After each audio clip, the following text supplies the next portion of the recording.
right, here we are.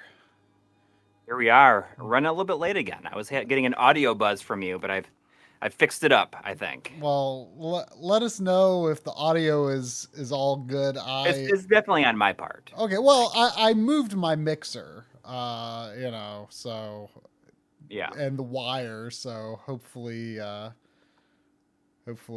nothing is wrong with that. Coury can move his microphone closer or farther away if he has to. Yeah.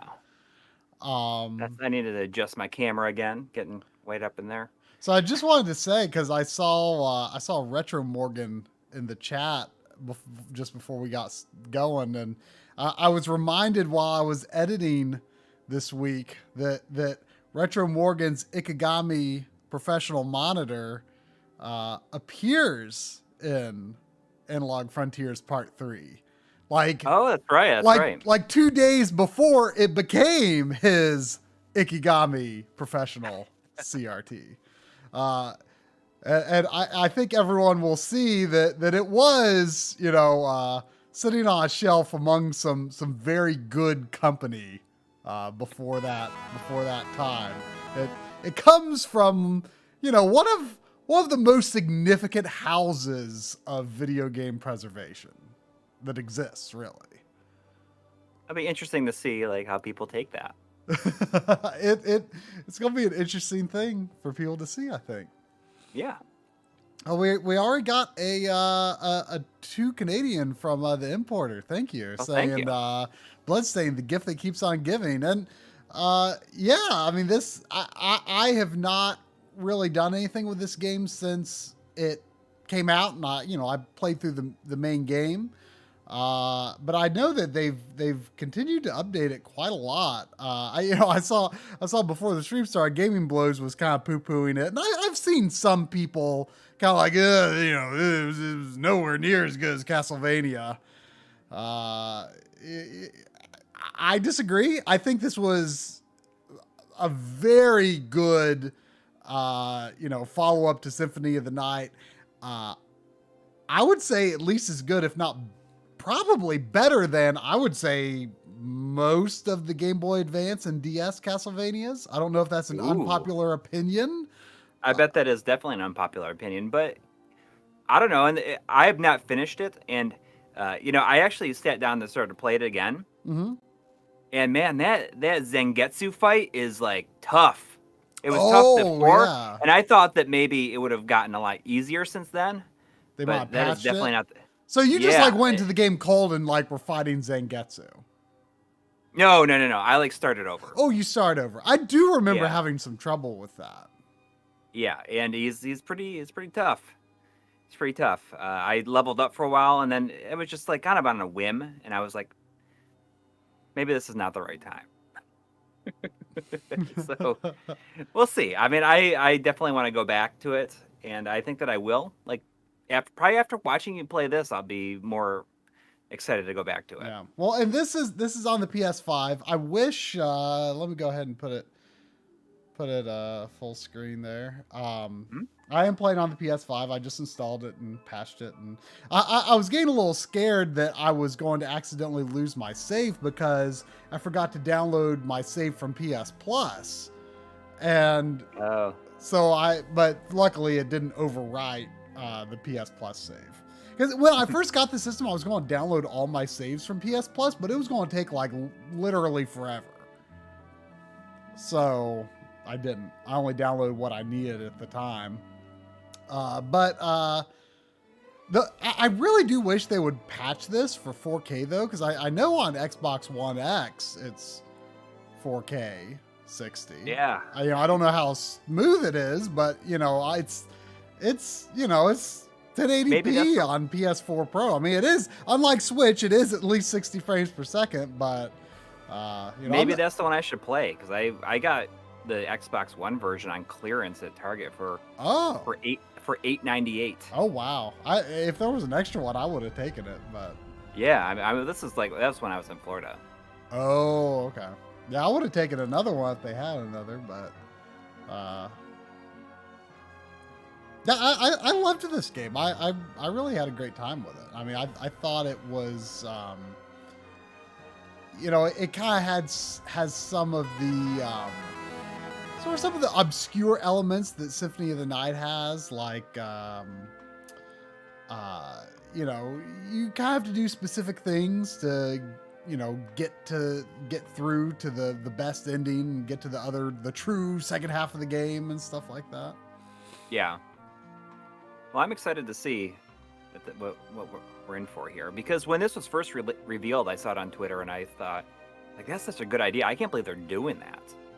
Honestly, I mean, the game has been out for what, a year and a half, maybe almost 2 years at this point, right? It's going to be coming up 2 years. I want to say it came out in like May or something in 2019, like May or June, something like that. I mean, it must have done well enough for them. I mean, maybe this was something that they promised. I don't remember. They promised, but I mean, the fact that they're doing it still is pretty impressive. We got a couple of donations here. Yeah, there was 5 from Eric Schussler. Thank you. Saying, our CRT's not for me. Got a 12-inch Toshiba with component, and oh my God, the headaches. I can't use it for more than 10 minutes. Do I just get used to it? I mean, I don't know how old you are. I mean, did you grow up with CRTs or not? I mean, 12 inches is pretty small, but, you know, I will say that, that, like, I don't know if you're in PAL lands, like 50 hertz is like, when I see 50 hertz on like one of my PVMs or something, it's like, whoa, like yeah, it's rough. 60 hertz though, I'm totally fine with. 60 hertz doesn't bother me at all. Like it looks like a continuous, solid image to me. Yeah. I can get a little more used to PAL if I'm like playing it for, you know, a good several minutes, but at first it's like, oh my gosh, how do people in PAL lands have any love for CRTs? Because the blink, the flicker is very noticeable. Yes. And you really only notice it if you're looking at it in your peripheries. You're in your peripheral vision. Like, I mean, that's how I feel with it. Oh, with a 60 hertz CRT? Yeah. Oh, look at this. That's cool. So it has like a slightly throwback style, like sort of a fake. It's not all that well done of a pixel title screen, but you know. Yeah. I mean, I just booted it up and went through the first room just to take a look. I like this start, very much, you know, Castlevania 3 inspired. Oh, that's cool. Let me turn. There's also $5 from Jonathan Hinson. Thank you. Saying, winding down the weekend with an NES box art collage jigsaw puzzle and MLiG live stream. Life is good right now. So that sounds like fun. An NES collage jigsaw puzzle? I kind of want that. Yeah. So this looks pretty cool. I mean, yeah, I mean, look at her. You know what it makes me think of? It makes me think of the Dracula X or Rondo of Blood remake. Oh, yeah. I mean, look at her stompy walk. I love it. Yeah. Just this slow stompy walk. And you do not have air control. Oh, really? Nope. No, it's totally different mechanics from the main game. I don't know. It's kind of cool. It is. Cool. It is. So Gaming Blows gave his rundown of why he doesn't like this. He said, where is it? Let me just scroll up. I can't remember. The movement is bad. Enemy design is bad. High gloss visuals are bad. Level design is awkward and aesthetically poor. Music is comically bad. The village is absurd. I think the music's pretty good. I disagree with pretty much all that. I mean, the visuals aren't like cutting edge or anything, but I think they're totally fine. Yeah, and it's interesting because it became a lot better throughout the lead up to release. Yeah, and you know, I think a lot of people give Symphony of the Night like credit for having like better like level design and overall game design than it actually is. Like, there's definitely some weird stuff going on in Symphony of the Night, I think. Right. And people, the reality is people are so used to it that they don't even think about it, you know?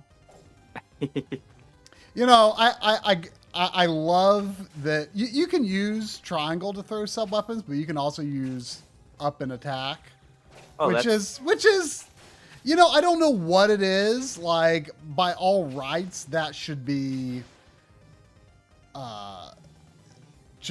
worse. You know, like using the like that's just a limitation of NES, but for some reason, like I'm just so accustomed to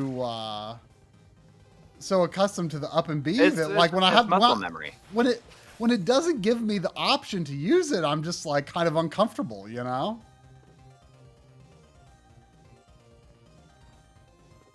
Do you have like an electric whip or something right now?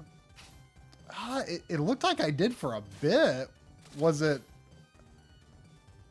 some limited time thing? You gotta press forward in attack. That's in one of the games, right? Where you can, or in the Rondo Blood remake, maybe you press forward and attack, and it goes like a little bit further. I mean, is the music new too? Yeah, I mean, oops. I'm not sure if it's trying to go for like VRC6 or something. Maybe it's like definitely 8-bitty, but like above NES. So I mean, I don't know if it's like authentic VRC6, but I think that's the level that they're kind of going for. Okay, well, I mean, it seems pretty cool. It's what does anyone know if this was something that was promised as part of the Kickstarter? I kind of feel like it was. I just don't remember at all.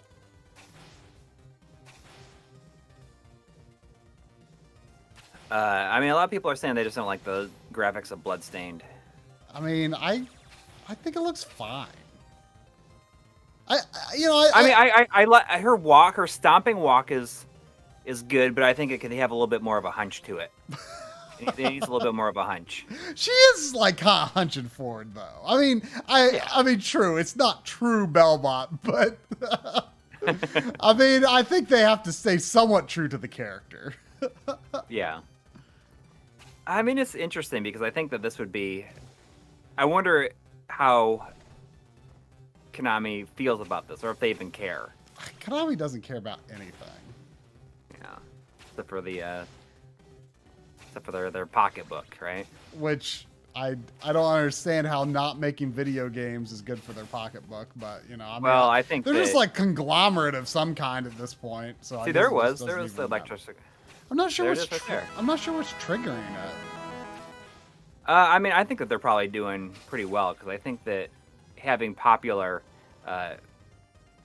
pachinko games is you can make a lot of money with that stuff. I want to say I think I heard that pachinko wasn't as popular as it used to be, but I wonder if it's suffering because of COVID. It very well could be. Yeah. But, I mean, there is 5 reals from Octavio Tennant. Thank you. Saying, inspired by your stream with John, I bought a Sega Saturn with Grandia. Your streams are the best way to end the Sundays. Thank you for your work. Thank you. I mean, it's such a like ritual of doing these Sunday night streams. I know. Like I can't imagine not changing doing them anymore. I know. I can't imagine like changing the day or anything either. Like, you know, we recently changed the time, not in a significant way though, but really quick, can you do me a favor and see if you can actually do the do what? Walk up the can I do a moonwalk? Yeah, I'm gonna mute my video for a second. I'm getting a call from my brother. It's kind of odd. Oh, okay. That he's calling me. Hang on 1 second.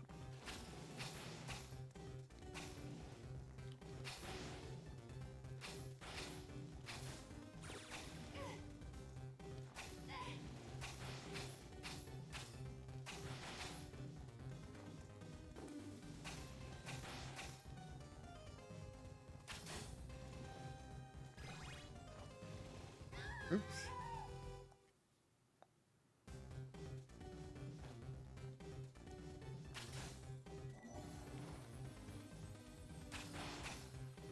It's interesting that, you know, they go immediately underground, just like Castlevania 1.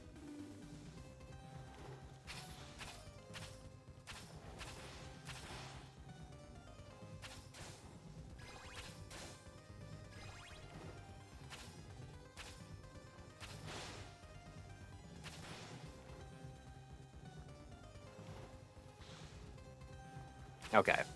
I'm back. Everything is fine. That's good. Yeah. I mean, it just made me, he doesn't usually call me like at 8:30 on a Sunday. Yeah. So. And anyone who would be likely to call me generally is aware of, you know, the times and days that I stream. So. That boomerang is kind of cool. It makes me think of, what is it? It's like a batarang. It's like a tri-wing batarang. Yeah, it's kind of like the glaive from Krull. Like an old 80s movie they had. Oh, okay. It's like boomerang. There's there was that lightning strike again. Is it just random? Like, I wonder if it's just like a random stronger attack.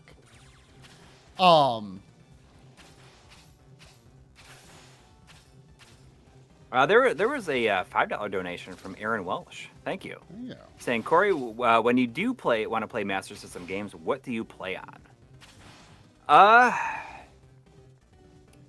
I mean, generally, I will be playing like on a. I very rarely play on my Master System, mainly because I hate the pause button. Yeah. Being the way that it is.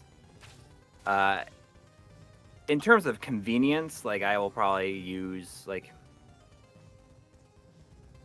the McCheskey or Mister like lately. Yeah. But if I'm gonna like sit down and play a game, and it's a game that requires pausing here and there, I'd rather probably play it like on the McCheskey, like just play the cartridge on the McCheskey. That's gonna be probably my. I have a hard time seeing myself playing it. Even, I mean, you know, the fancy could strike me to play it through a Genesis, but like, unless I needed to like record something specifically through a Master System, it's not easy to enjoy playing a game on an actual Master System. To be perfectly honest, in my opinion. And it really, for me, it just comes down to the pause button. You know, yeah, that's the main. And you know, it's dark too. Oh, well, mine doesn't have the problem with being dark, but it just has jail bars, which I do want to fix. I have the Sega Mega video thing that I got from Voltar. It's just been sitting there. I wanted to install forgot there is a backstep in this. Oh, interesting.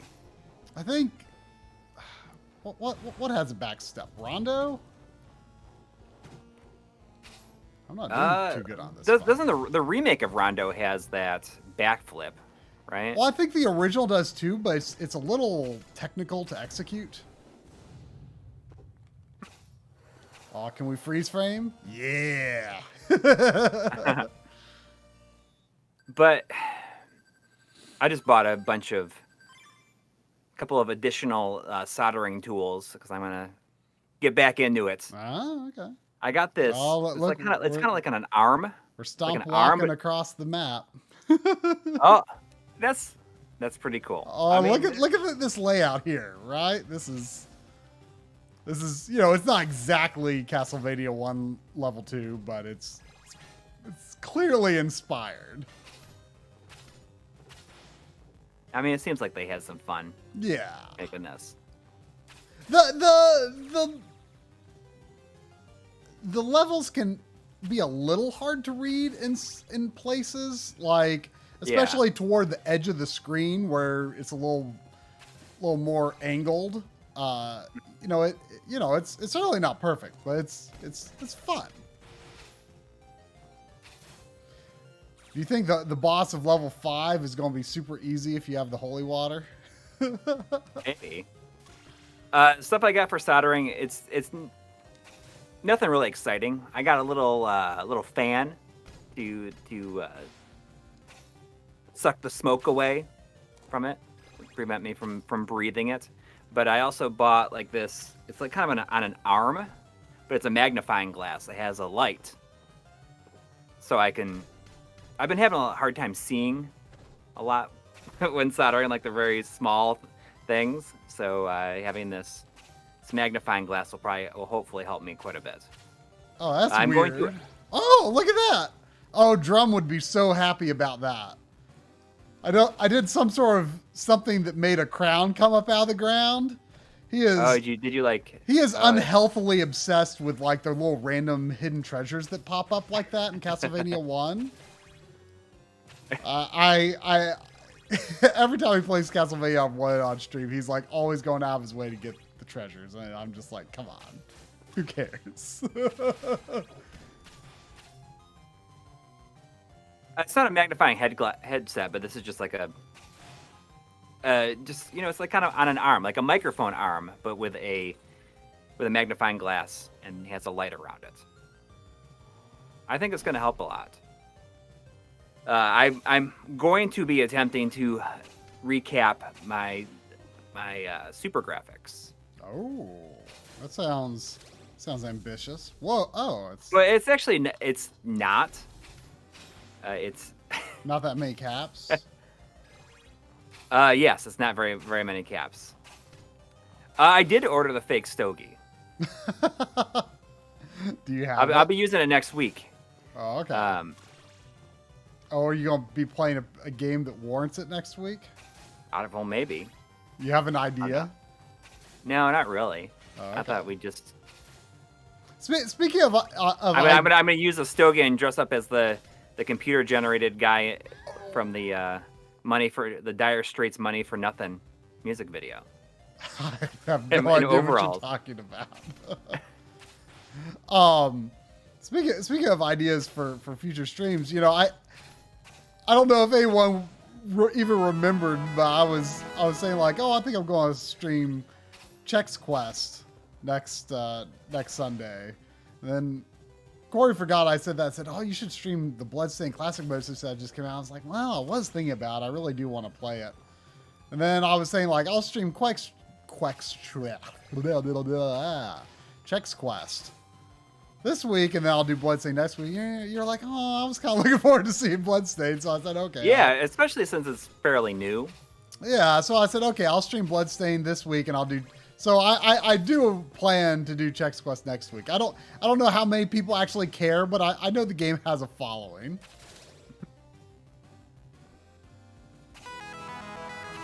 I'll figure something to play. There was a $2 donation from Warren Hokie, saying name a game you've gotten every achievement or trophy in. I think we've talked about the we actually went through our trophy, our platinum trophies. Well, you not did that long ago. You did. I think that I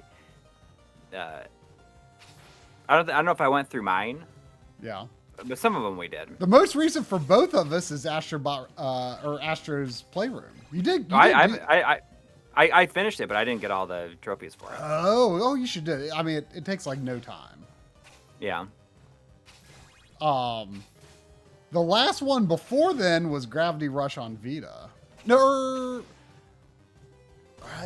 it was either that or Infamous Second Son, which is, kind of weird considering I'm not like so huge of an open world guy. But that one I really liked. I also did them all in Assassin's Creed 2, which is like so crazy a thing. I think I did that. I think I did them all in that too. Yeah, so crazy a thing because I just like feel so indifferent to Assassin's Creed nowadays. Yeah. I mean, I was never like passionate about it, but it was. They were too big to release every year. Yeah. And once you kind of fall behind, I lost any interest in trying to keep up. And not only that, but it just took forever for them to go from, to move on from Ezio or whatever his name was. Oops. But in terms of like other like platinums that I've gotten platinums in all of the Uncharted games except for 4. I've gotten. I did all the achievements in Resident Evil 5, including all the multiplayer. Same. Yeah, I mean, you and me, like our PS3 platinums, I would say align a lot. Yeah. I mean, we did Final Fantasy 13 Yep. and 13-2. Yep. I got all the achievements in Dead Space, Oh, okay. the first one. Was that on And 360? Yes, I probably would have done that with 2, but there's that one achievement where it's like you got to play through the whole game without dying. Oh gosh. Well, that one also, like, I was kind of irritated by that game, just like on the normal difficulty. So I like really didn't have any interest in playing that on like the higher difficulties. I just like that game, like the enemies in Dead Space 2 were just like, there was just like a horde of them in your face, like all the time. Right. Like, whereas it felt like the first one, like you were fending off smaller groups from a distance more often. Which, I mean, I'm not saying there's anything wrong with like just having like a massive horde in your face like a couple of times in the game, but like that seemed to just be the game's like main way of operating, and it just kind of annoyed me. Well, I mean, I don't know. I remember very little about Dead Space 2 and 3. The first one was the only one I loved. Yeah, I mean, the first one was really, really good. I mean, obviously, I liked it enough to get all the achievements in it. Yeah, I've never gotten all the achievements in a game. Like I briefly thought about it with Shadow of the Tomb Raider this past year, like enough to make me look at it, you know. So I really liked it, and I thought, well, you know, this seems like a game that would be like relatively easy to do all the things in, and like the hidden, like the optional tombs are, you know, in some ways some of the most interesting parts of the game. And I kind of thought like, oh, like it would kind of be fun to just do all that, but I ended up not, obviously. But yeah, I'd like to do more of that again for sure. I'm trying to see if I can find my trophies or my achievements using the Xbox app. Oh, on your phone? Yeah.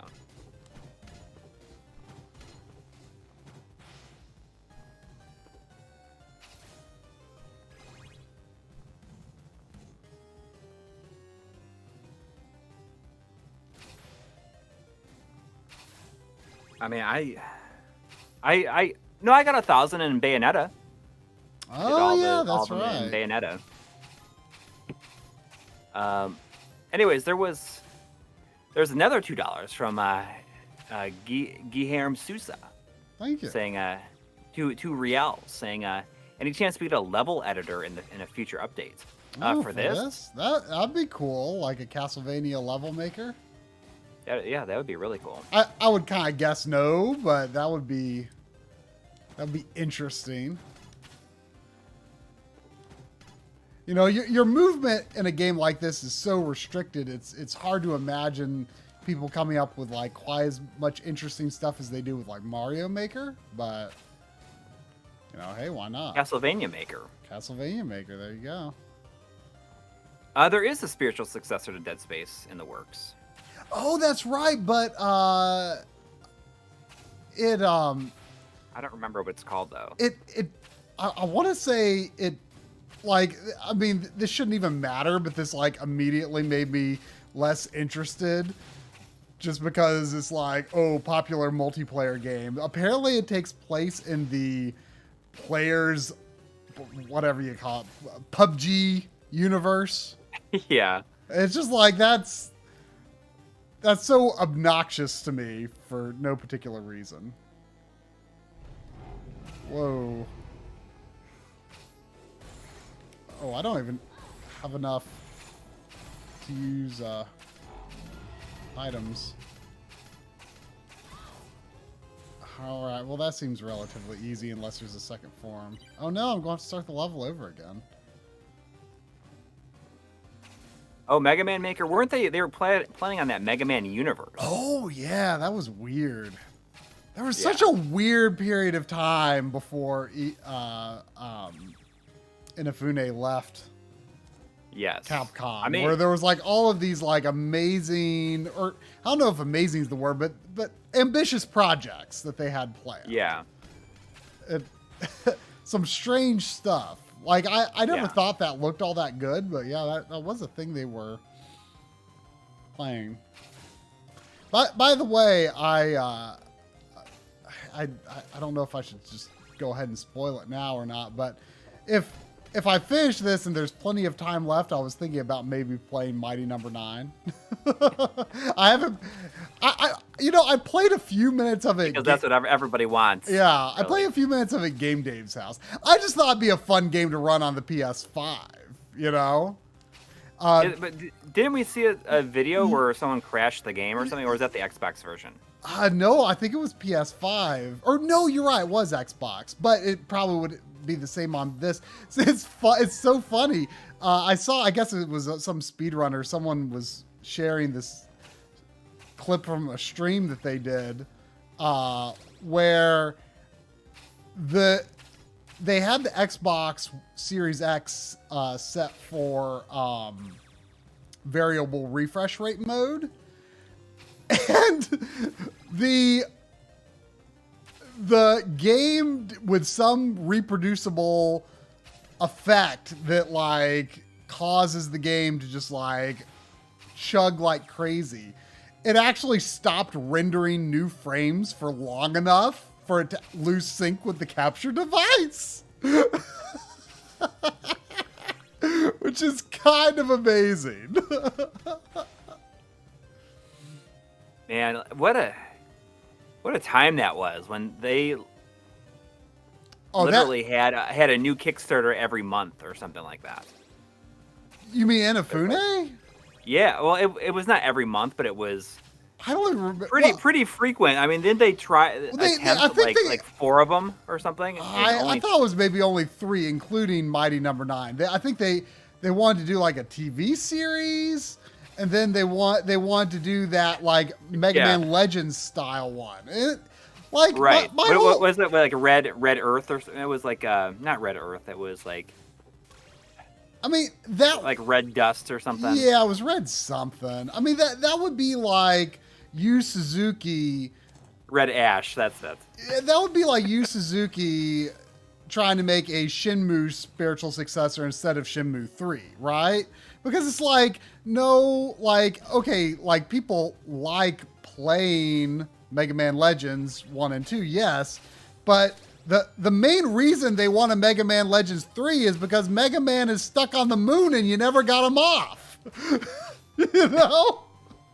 Like, people want this, like, story to, have a conclusion, right? Yeah. So...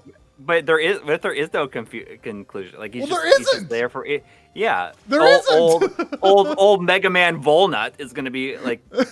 stuck on the moon, right? He's been stuck on the moon since what? Like, when did Mega Man Legends 2 come out? Like, probably like 99 or 2000, probably. Yeah, he's been up there for a long time. If they do a sequel to it eventually, they should make it so that he's been up there for the same amount of years that's passed. And he's like this like old grizzled man with like a solid snake beard. Yeah. Smoking a stogie. we got $9.99 from Sean Quinn. Thank you. Saying best promotion video game: Chex Quest, Sneak King, Avoid the Noid, McDonald's Treasureland Adventure, or other. Ooh, probably McDonald's Treasureland Adventure. Even though that I haven't. Yeah, I mean that's probably the real answer, but part of me wants to say. What was that one car game that came out on the Xbox? It was like the Dodge Neon or something like that. Oh, or it was that or But I think it's got Diner Dash. Doritos is with a Doritos Diner Dash. Oh gosh. But there was that really terrible car game. I can't think of what it is. Well, there's also the Darkened Sky on GameCube with the Skittles. I kind of want that. I've never played it. I've never played either, but I kind of want That's it. That's a Yaris. First of Blood says it's the Yaris game. I remember that. Who's Yaris? It's just a kind of car. Oh, you know, isn't the cruising game on Wii a Fast and the Furious game in some other regions? Maybe it's based on that arcade game. That might be right. You know, I think I saw on Twitter yesterday someone say it was talking about expensive Wii games, and apparently Rhythm Heaven Tengoku Fever is like is like over $100 now. I guess that's not that surprising. Do you wish you had I guess it? Klonoa is way up. No, I do have it. Is Klonoa really way up there now? That's what I heard. Really? Oh, Beetle Adventure. Wait, Beetle Adventure Racing on N64 is expensive? No. Just in terms of like. Oh. Well, Beetle Adventure Racing is it's a different car in Australia. Oh, okay. I think that's how it goes. I wonder if you can get like a two shot in this. Like, I haven't found one to my knowledge anyway. I mean, you know what? I gotta say that compared to the axe, the bone is like not nearly as cool as the axe. No, definitely not. Definitely not. There was $5 Canadian from Cat Cracker. Thank you. Saying, hi guys, how do you know when a console needs to be recapped?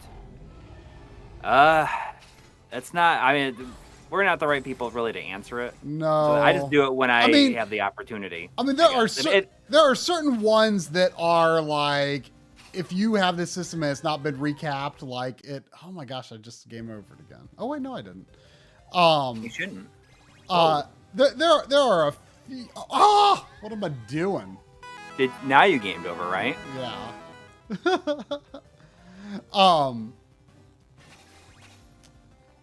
If you've never recapped the system, I would look up what people are saying online to see if it's something that needs to be done sooner rather than later. Right. I mean, like, do it if you can. If you watch Analog Frontiers Part 2, there's information about that in it. You know, basically Turbo, Duo, Turbo Express, Game Gear. I think those are like the most like critical. Yeah. Like they were just made with definitely bad caps. But like NES, Super Nintendo, Sega Genesis, probably not. Like, even though they're also pretty old, like most of them have pretty good caps. That's my understanding. But eventually, yeah. If I do this, do the super graphics, I mean, I think I'm going to do my Genesis. Even though it was recapped a couple of years ago, I think I'm just going to do it myself. Just redo it and just to do it. Sega CD, a lot of them apparently don't have that great of caps. Mine actually needs a little recapping. Some of the shots of suspect caps in Analog Frontiers Part 2 came from my Sega CD. Yeah. I mean, you sent that to Artemio saying, like, what should I be looking for? He's like, oh, there's some really bad ones here. Yeah. Well, he actually pointed well, out. You should send it off to Mobius, who's in the chat. He just did a complete overhaul on my Sega CD, and it's running great. Yeah, well, I know it's going to need a new belt. I'm sure it needs a new belt. Actually, my Famicom disk system I just recently discovered needs a new belt. Presumably, that's the issue anyway, because it's going when trying to load a disc. So it's been good to me so far up until this year.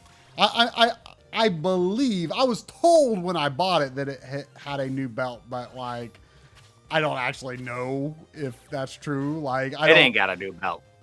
Huh? I said you were told that it has a new belt, but it ain't got a new belt. I don't know.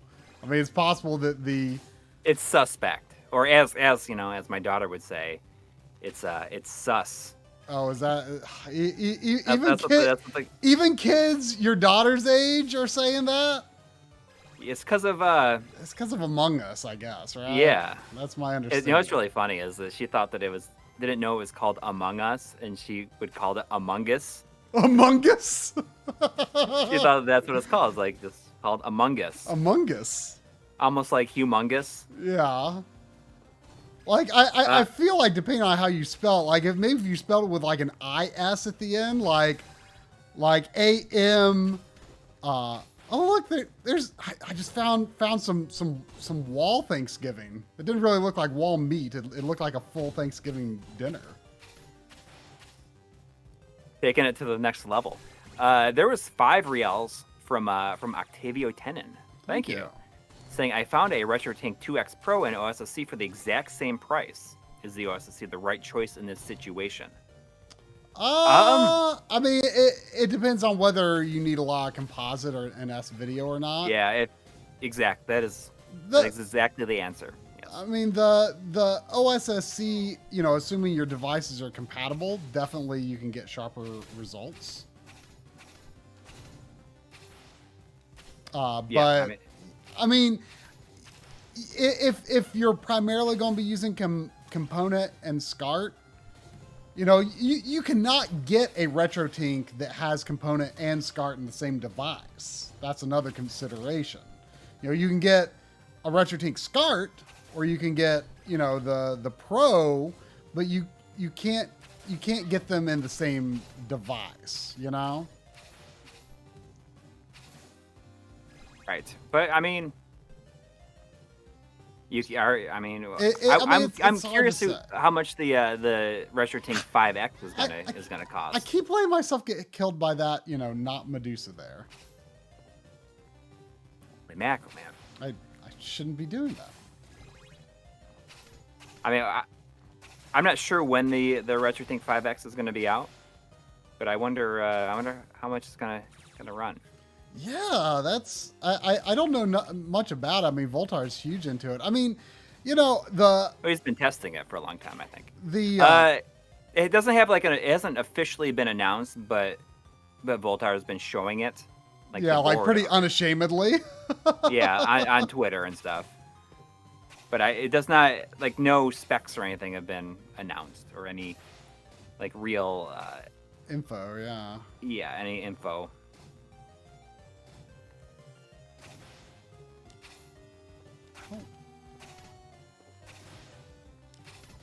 You know, in some ways, these things are easier to like see their path than Medusa heads, because they have a very strong. Yeah, I mean that's. So I shouldn't be having. Not only that, but they're not facing forward all the time. You know, you can kind of tell when they're going to dive and. Yeah, like I shouldn't be having the trouble with them that I am. See if you can beat this guy now. He seemed. You see, like I almost got him, even though I went in with like very little health the first time. But now he's like, just like running into me. Let's see, any news on new batches of Super NTs? I have no idea. People have been asking that a lot lately. I mean, yeah. We wouldn't have any idea. I would certainly hope it's not discontinued, but I mean, I have no clue, in all honesty. I mean, that's you know, that's a product that they should just continue to make as long as there's people that want to buy it, because I mean, there's, you know, unlike the NT Mini, you know, which is obviously a difficult thing to manufacture because of the materials, you know, I feel like there's just no reason not to make more of those. Is there a slide? There is a slide. I never even thought to check. That would actually be useful on this boss, potentially. There's $5 from KS Hickey Jr. Thank you. Saying, for the humongous fungus among us. Among Us. I mean, I could see that being the actual name of a game, you know? Yeah. Ow. You know, it's funny. Just as they were kind of getting into it, It's kind of cool because the iOS version, at least, you can play local multiplayer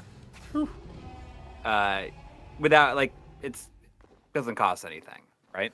Uh-huh. So you can just play with people around you. You don't have to go online. So you've played it with your kids? Yeah, but the thing is like my son is so young that he'll scream out who kills him right away. And so it makes it basically impossible to play. But wait, I don't know that much about the game. It's don't you want to know who killed? What would be your incentive to? Well, the whole not idea be told is to find out who killed you, but the person who is going around and killing people doesn't want to be caught. Right, and the right. whole point of playing online is that you don't talk about it, because the person who is killed can no longer talk. Oh, okay. So the whole idea is to find out who the traitor is, essentially. And that person goes around and sabotages the ship. And to fix the ship, you only have a certain amount of time, and they all kind of require little mini games. And then when somebody is killed, everyone else who is still alive can reconvene and talk about who they think it might be, or who they think is suspicious because this person is blaming it on this other person. That person knows that they're innocent.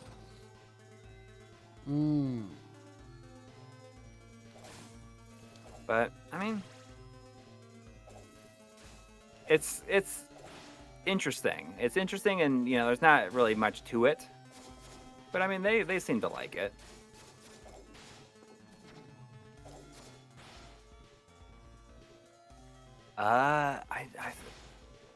King Coury asked the question saying, assuming you guys play a lot of retro bordered games on your OLEDs, have you noticed any uneven degradation in your panels? No, I wouldn't say so. Yeah, I mean, I don't often play retro games on my OLED. I mean,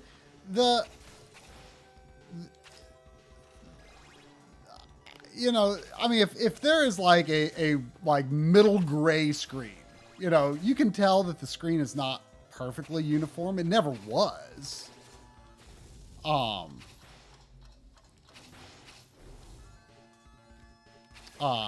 So, I mean, I have not noticed anything like the edges are, less degraded than anywhere else on the screen, honestly. So.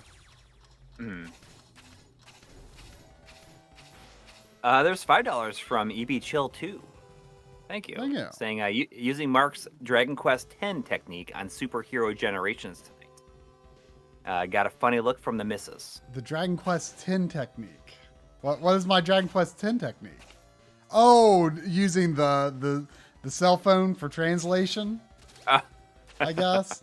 The only thing that's annoying about that is, I played on my OLED right here, and my couch is too far away for it to really work from where I sit.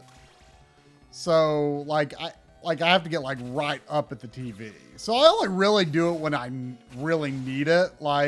If it's just I don't care what this side quest storyline is about, I'm just going to mash through it. I do that. But if I really need to or want to know, then I get up there. I never knew. When was it I learned that was a thing? I think I was going to say I didn't know about until we went to Japan, but I think I knew about before then and actually forgot about. I didn't know that there was just a Google Translate app on your phone, because I remember the first night we were there, we went to 7-Eleven, it was really late, and we just got something really quick to eat at 7-Eleven. And I got just a little pork noodles bowl that needed to be microwaved. Now, our hotel room did not have a microwave. And I thought, well, microwave, like, I feel like that would be a safe word to assume the Japanese equivalent of microwave is probably an English loanword because it's such a new concept, right? So I thought, I bet the lady at the counter is gonna know what I say if I go microwave, and she's just like,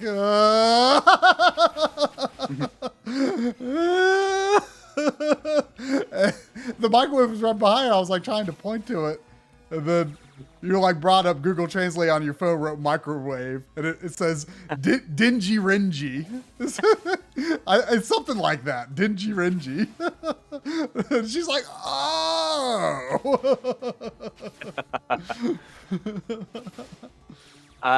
We got $4.99 from our good friend Paul Sutton. Thank you.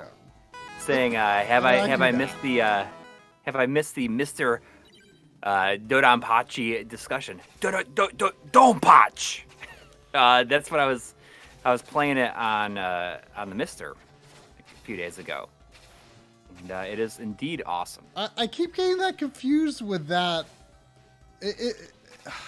What's the name of that Taito like gnome character? You know what I'm talking about? The gnome.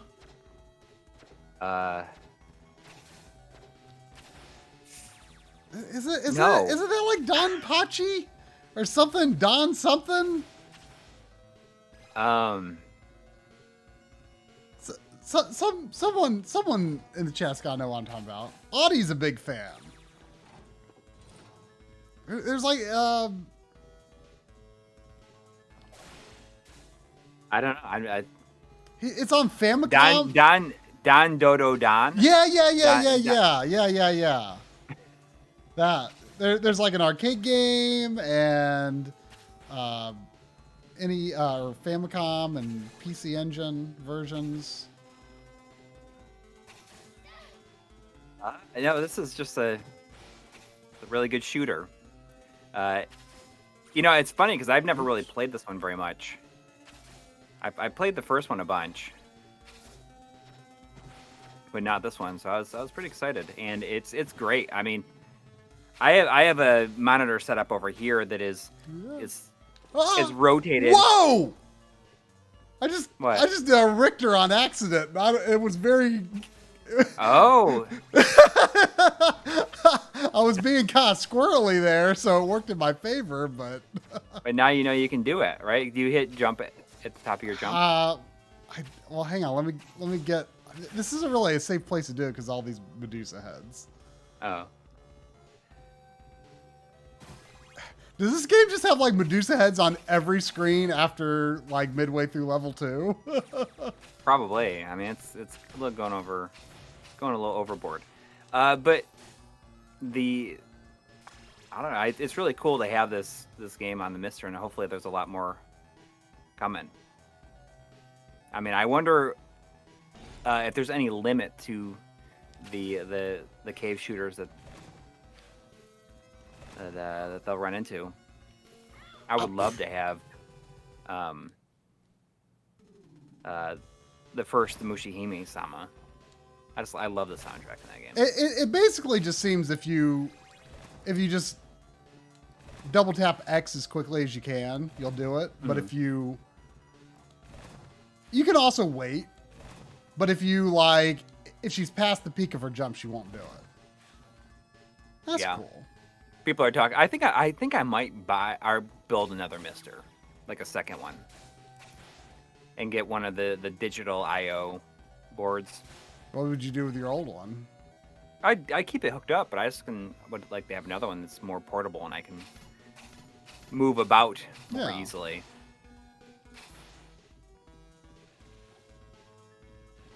I could just like duplicate my SD card and everything is right there, Oh yeah, well exactly. Get an arcade cab and Mr.cade it, and that's absolutely true because that's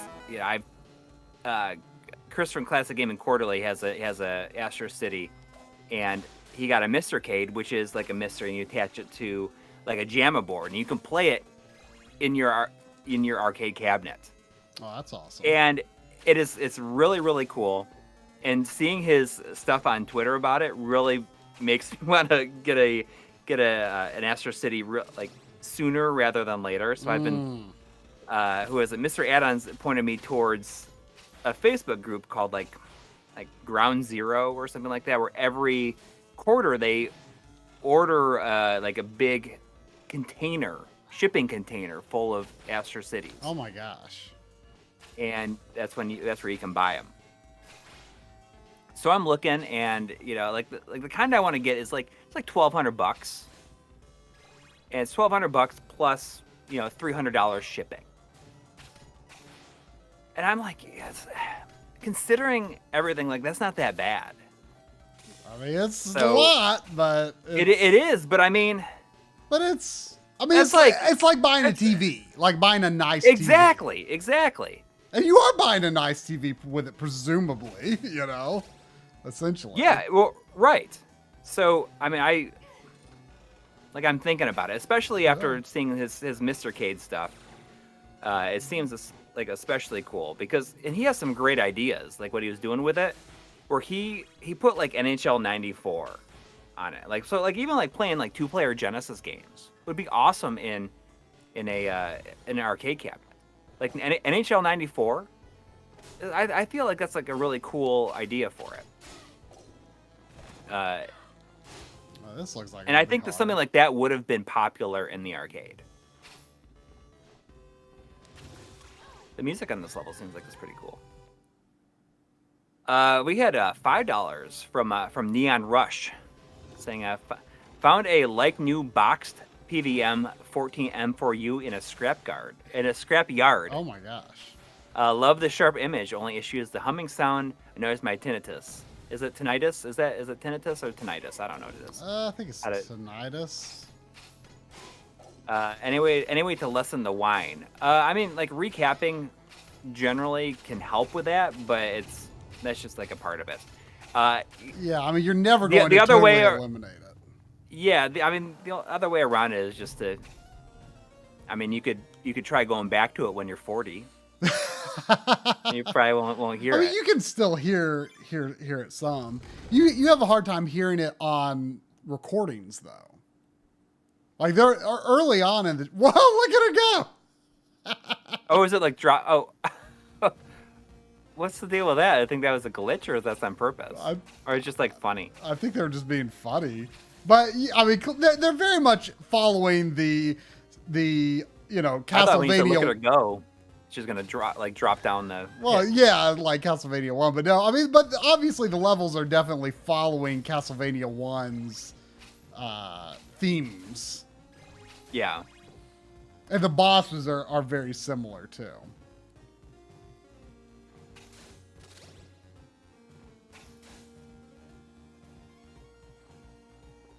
But yeah, I mean, I think that seems like something that I want to get one of those arcade cabinets now. And I mean, I have a place for it. Like, it's something that I ultimately plan on doing.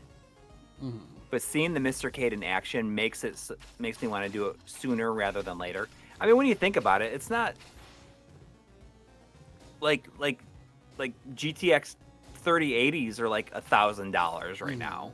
Well, like I say, it's like buying a moderately nice TV. Yeah. You know? And I'm just looking at it thinking, like, a lot of the games a lot of the arcade games that I would want to play on it are already available on the Mister. It's not the same as owning the arcade PCB, but it'd be good enough for me, I think. Would it be pretty easy to hold that for a 400-point thing? Would it be relatively easy to use your arcade PCBs with it while also having easy access to the Mister on it? Yeah, it's just right in the inside. Mm-hmm. I mean, you just plug it in on the inside. Yes, I would be able to use my arcade PCBs in it, but I mean, you can only have one thing connected at a time. Right. So, I mean, what would I put in there? I mean, there's a lot of stuff that, I mean, I don't have that many arcade PCBs. I Right, feel but like if you time, wanted to use it, I mean, especially for an episode or something, you know. right? Yeah. Yeah. I mean, I would like. There's certain games that if I had the opportunity to buy the PCB of it, I would. But I don't know. Like I would be okay just like using the Mister. And Chris is like, you know what's really cool is that you can actually, like it. The HDMI out also functions normally, so you could like just capture footage and play on the arcade cabinet at the same time if you wanted to. Yeah. So I mean, it's really really tempting, especially with the Mr. Cade, because that seems like it would be exactly what I would put in there. But I mean, you know, all the CPS 1 and 1.5 stuff is available, and I feel like eventually, if like when and if Sega 16 stuff happens, like that's like the last thing that I really really want. Mm-hmm. But I'm sure it's only a matter of time before we start seeing, you know, stuff like Ninja Turtles and The Simpsons, like a lot of these 4-player arcade games. So I don't know if it would. I assume that it would be capable of doing all those games. I mean, if it can do Neo Geo and presumably PlayStation 1, you know, that they're, you know, people are working on it, like, you know, surely it can run that kind of stuff. Can you stand on top of those? I'm going to find out. Okay, good. You can. Corpse 413 is saying, Coury, if you go for a group buy for an Astro City, let me know. I drive down from Massachusetts. I'll let you know. I will let you know. I mean, that's for like combined shipping. You mean? Yeah, because the shipping goes down if you order multiple. Mm-hmm. But I assume that that's the only real way to get stuff is to that Ground Zero or whatever it is, like that Facebook group. Unless there's somebody else that does buys shipping containers of them. There's a nice one at one of my game stores. Yeah, I mean, I wonder if there's anybody local that would have one for sale. Probably not. I mean, maybe I should ask around. I mean, are there any in your local shops? Well, I mean, there's plenty of Arcade Legacy, but I don't think that he's planning on getting rid of any of that stuff. Yeah, but I mean, like, where did he get them? Right. I mean, I could probably ask around.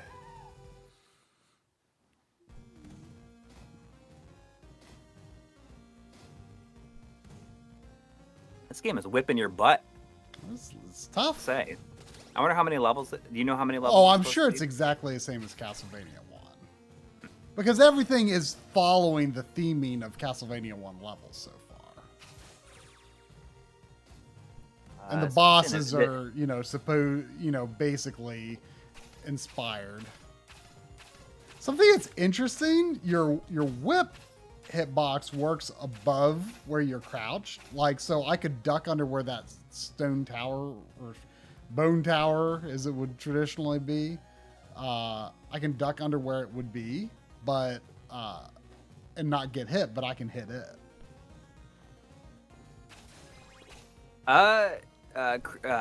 Critic Kyo is saying is mentioned something that we haven't really talked about the epilogue GBA operator. You know, that thing that the 8-Bit Duke sent us. That Game Boy player thing. That like the website is like totally a ripoff of Analog Style, and even their name is. That's kind of weird, and it's not like a. It doesn't seem like it's a. Oh, yep. Here they're going to be birds dropping enemies. See, just they're following Castlevania 1 very closely.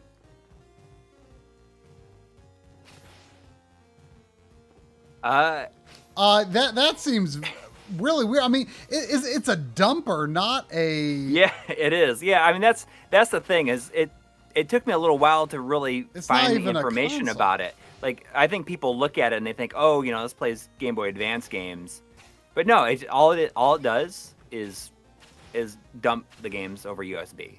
You can't play TV. They're just like it's for dumping the game to play on an emulator. Yeah, so but it's weird. The thing is like that information, you have to like kind of dig through some of the website to find it.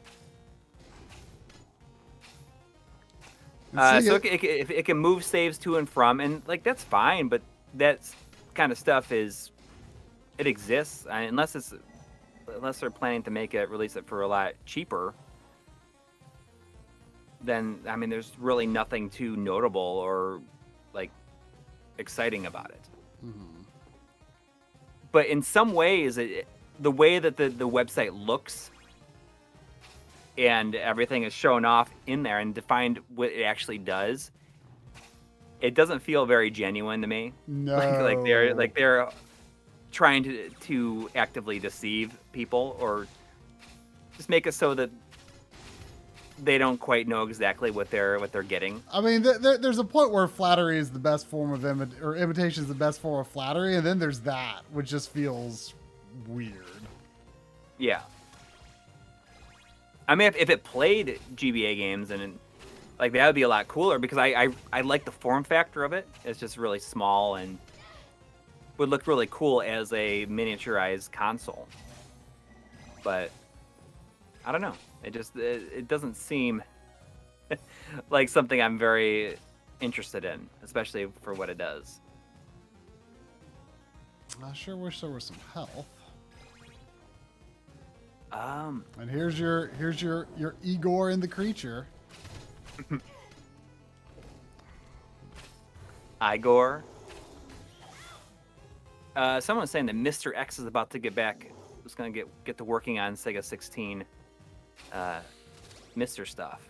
I mean, that's the thing that I want the most, for sure.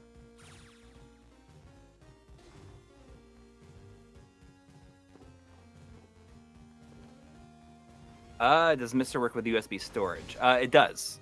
It does. I have like a little 512 gig thumb drive on it. It's like it's very, very small. Yeah, I actually just bought one because my SD card is too small to add. Like the computer, like the old computers type, like the microcomputers and the CD systems and stuff. My card's just not big enough.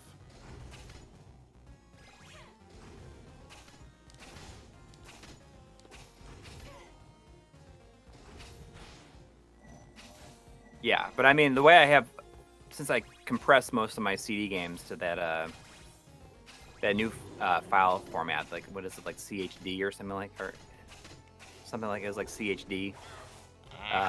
That cut down the amount of space that a lot of my stuff took up. This is being played on PS5, PS4 version, obviously.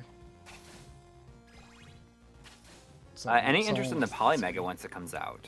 I mean, I guess I feel like so much time has passed now that any excitement or interest that I really had in it is nowhere near what it could have been at one point. Yeah, I mean, assuming it releases after we're done with Analog Frontiers, I would not be opposed to reviewing it. I right now I'm just in a place where like I'm not interested in doing anything other than it's got to get done. I'm doing 3, 4, and 5 back to back, and once that's done, I think I'll be interested in reviewing stuff like that again. But right now, like I can't even think about it. Yeah, I mean, and you're moving along now. Like I am moving along pretty well now. You're hitting a stride. I'm hitting my stride. And the idea is for you finish 3, you're gonna go right into 4. Like no no breaks or anything. It's just gonna Right. be, The only sort of downtime is going to be, I do need to do a couple of passes over the script to make sure that everything is still relevant. right, but that's still working on it. I wrote it a year and a half ago. Yeah. And then, that one's going to be one you're voicing. So, Right. Right. And I mean, I am into the mode video. That'll be my next one. And then after that, maybe the Mister? Well, the Mister is going to be something I'm going to be working on as my next video, but there's a chance that I might do something else. Right. In between that, like something. I mean, I had some more casual, fun ideas of things that I wanted to do. Right.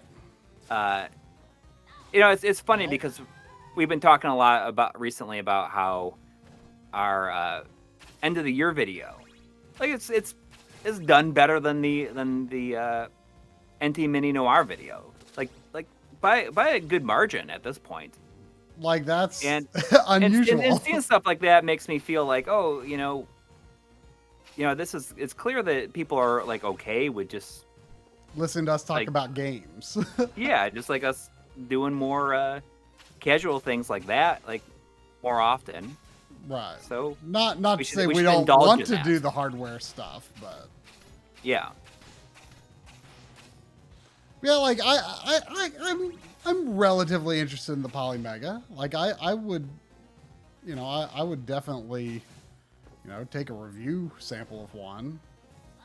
The modules are like way too expensive though, aren't they? Like to just add like the different systems and stuff. Mostly though, I only really care about the CD stuff though. Like the cartridge stuff, there's so many ways to play. I don't care about the cartridge stuff. Yeah. Someone said I love that song a day video. So very much in that same that same approach. I mean, I saw a meme going around recently of where people look back and like listed their favorite games that came out every year since 1991. I'm like, I would love to do just like a video like that. Where just I could sit down, think about what it is, and just like move through. It doesn't have to be super long. It can be, talk about each game and why I like them. Mm-hmm. From 1991 to, I guess, we started doing the games we played each year. I think that'd be kind of fun. Oops. Oh. So I think I might do that while I'm working on the Mister.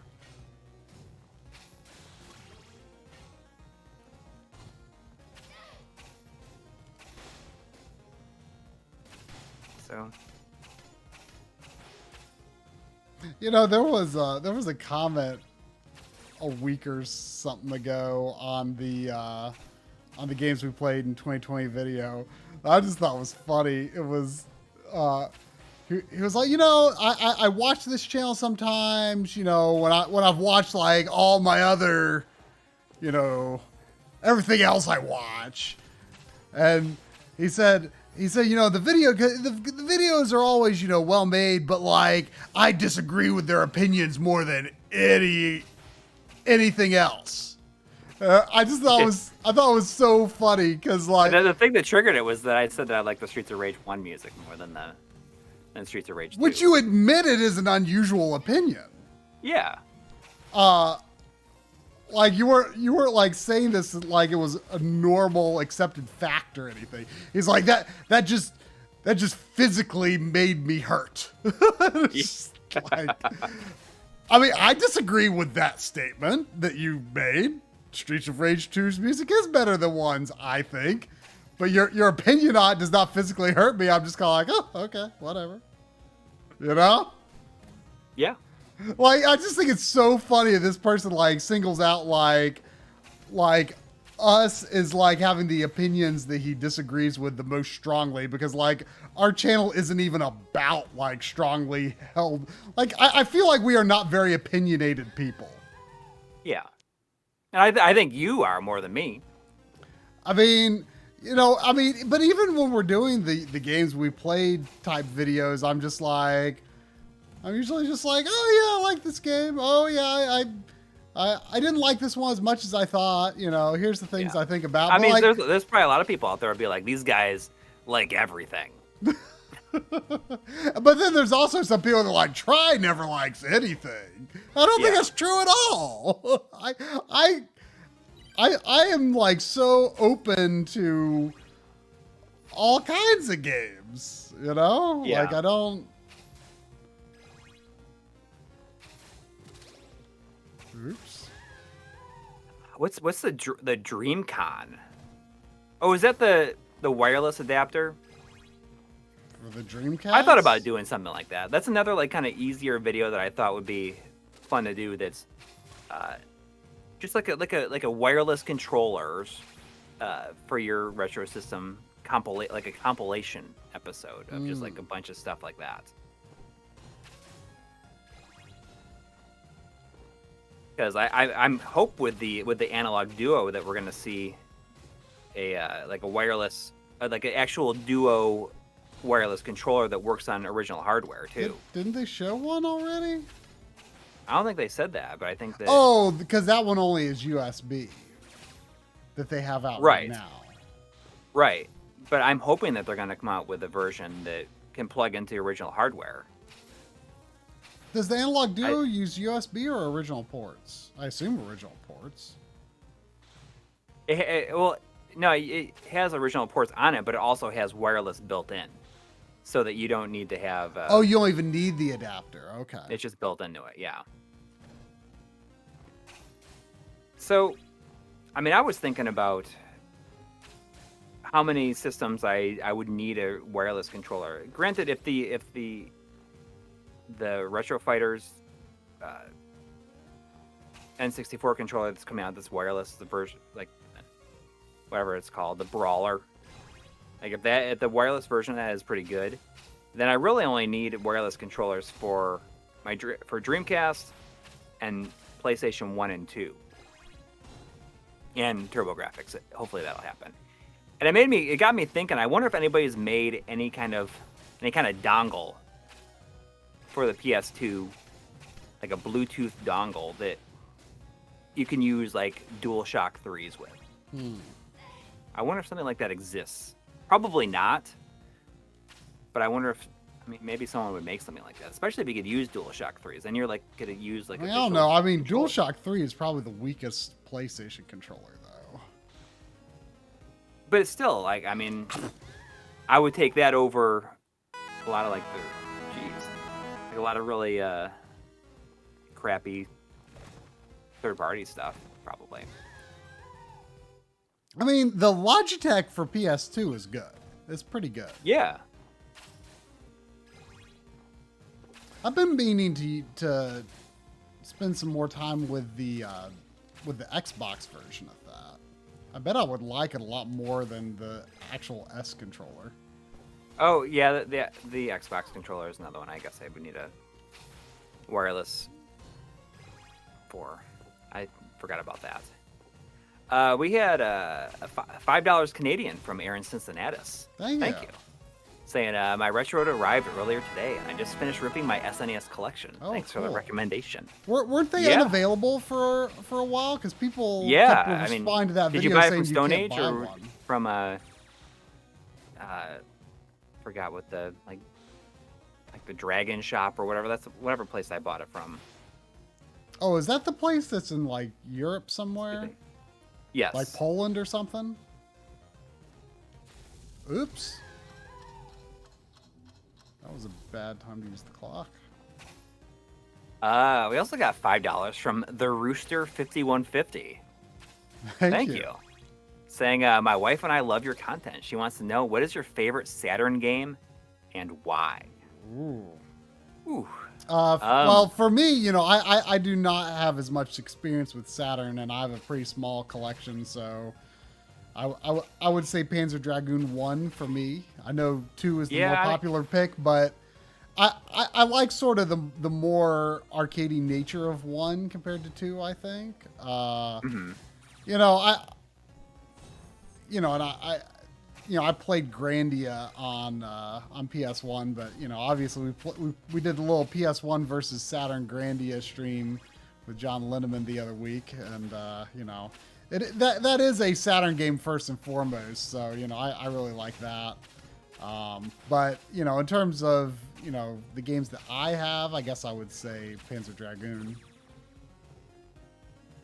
I mean, my mind is saying Panzer Dragoon 2.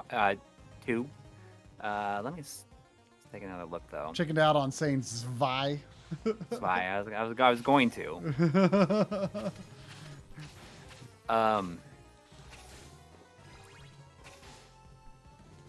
Yeah, I mean it's up there. Probably, Knights is up there for sure. I mean, I know it's appeared elsewhere, but probably the game that I played the most on the Saturn is probably X-Men versus Street Fighter. But I've been playing a lot of Saturn stuff lately.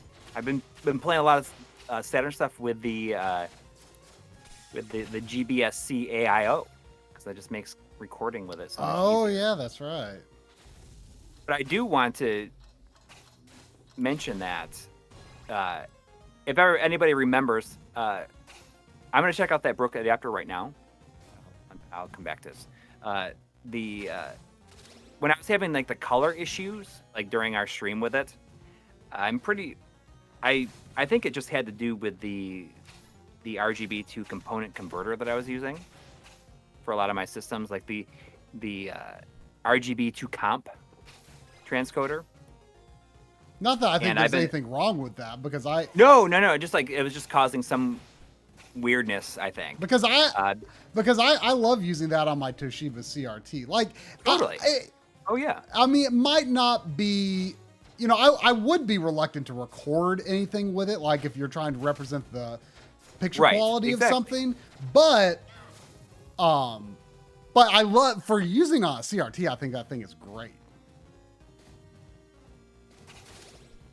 But I've been running Saturn stuff in directly from the secondary output on my G-SCART directly into it, and it's like no issues. The black levels are really good. Black levels are good.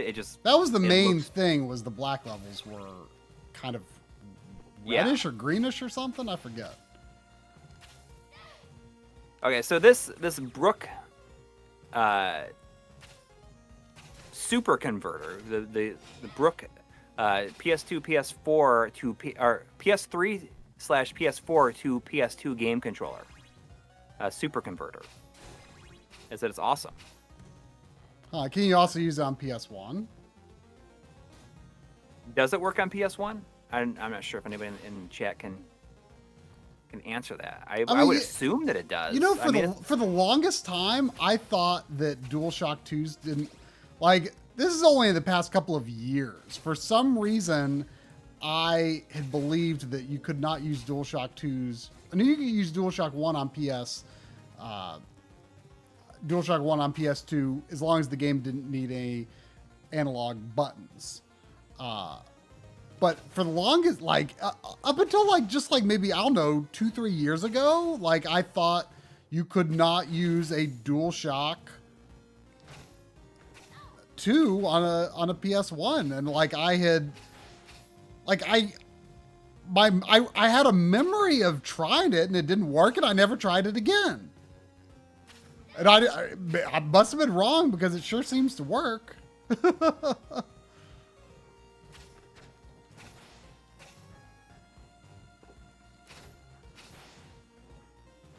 I'm gonna add this to my my list here. People do talk about the Brook adapters a lot, but I don't know that. Yeah, we actually got something from an email from somebody from Brook a while back, and I kept on pushing it off, saying I'd like to do something with this, but we just have too much other stuff. So maybe this is a good way to circle back with that. And people are saying it works with the PS1. Oh.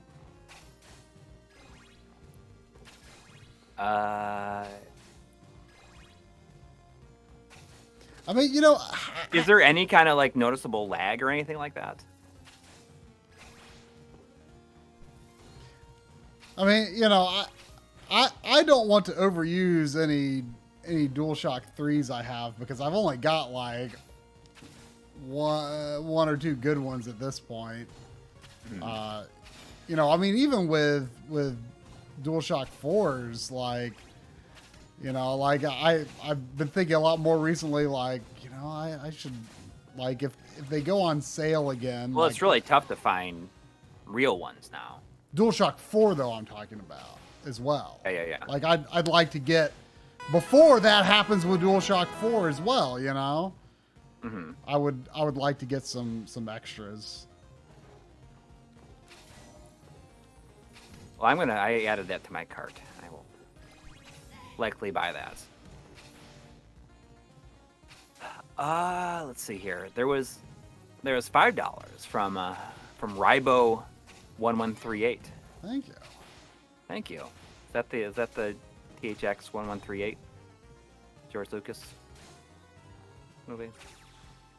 You know, TKS 1138. Why aren't you at your post? Isn't that what it is? Saying 60 gigabyte PS3 coming this week. Analog video works, but no HDMI. Great condition, warranty sticker intact. You guys still have launch PS3s working. I do have a launch PS3, and the HDMI works. I forgot. Is that just if it hasn't arrived yet? Is that just what somebody's saying? Is it the HDMI isn't working? Just walking off the edge. I mean, I've got a not launched PS3, but you know, one that is still like PS2 compatible. You know, everything works fine on it. My Slim, which is my main PS3, and you told me you have this issue on your Super Slim. The Ethernet port died. Yeah, it just stopped working. Yeah, that's crazy. The Brook adapter sounds really good. Minimal lag and easy to set up.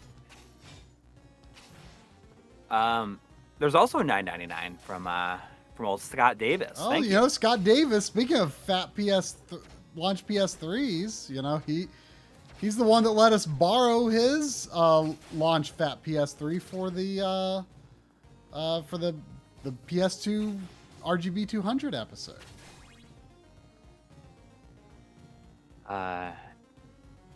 Which is the last PS. Isn't that that's the last 200 episode? Is it the last 200? Did it come after Game Boy? Yeah. I guess it came after Game Boy. Gosh. I mean, we're there. You will see an RGB 200 episode this year. I promise. Yeah. But Scott Davis says, "Yo, dudes, following up on a wireless OG Xbox solution, Chimeric, best known for the Xbox HDMI adapter that is never in stock, has 4 controller adapter compatible for the Xbox 360 PC wireless dongle." You know what? I remember you sent that in an email about that, and you said that it's really good. So it's a 4 controller adapter compatible with the Xbox 360 wireless controller. Okay, so if you get the wireless dongle, and you just like run it into that. Interesting. I do remember the email that you sent about that, and I will look into it. I mean, I would love to buy or use Xbox 360 controllers on the original Xbox, if only so that I can just have shoulder. Yeah, black and shoulder white button. buttons. Yeah. Ugh. I hate the black and white buttons. They're terrible. Even on like, I don't even like the S controller that much. Like, I do not like the original Xbox controller. You know, it's funny. So that PS2 episode was the last. Was the last RGB 200 episode, and it just passed 1 million views. Wow.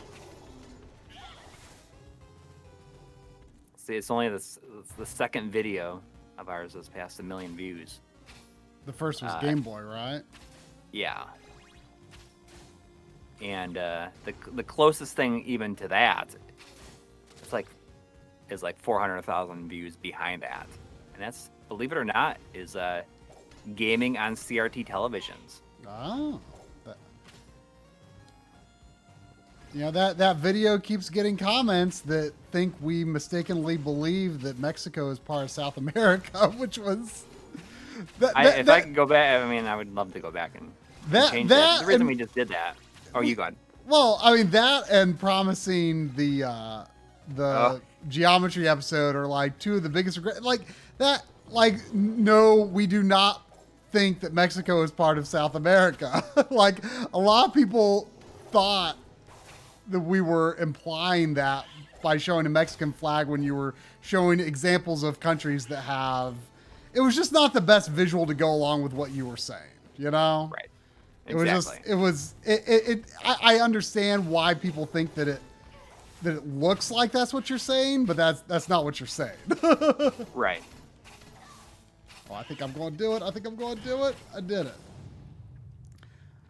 A lot of the bosses, it does seem like you can kind of just like, I mean, sometimes you have to get a little lucky, but it seems like you can kind of just, you know, whack them. Yeah. Whack them. Joshua Helmicke is saying, like, where is that geometry episode? I mean, we have the material for it. A lot of the material for it.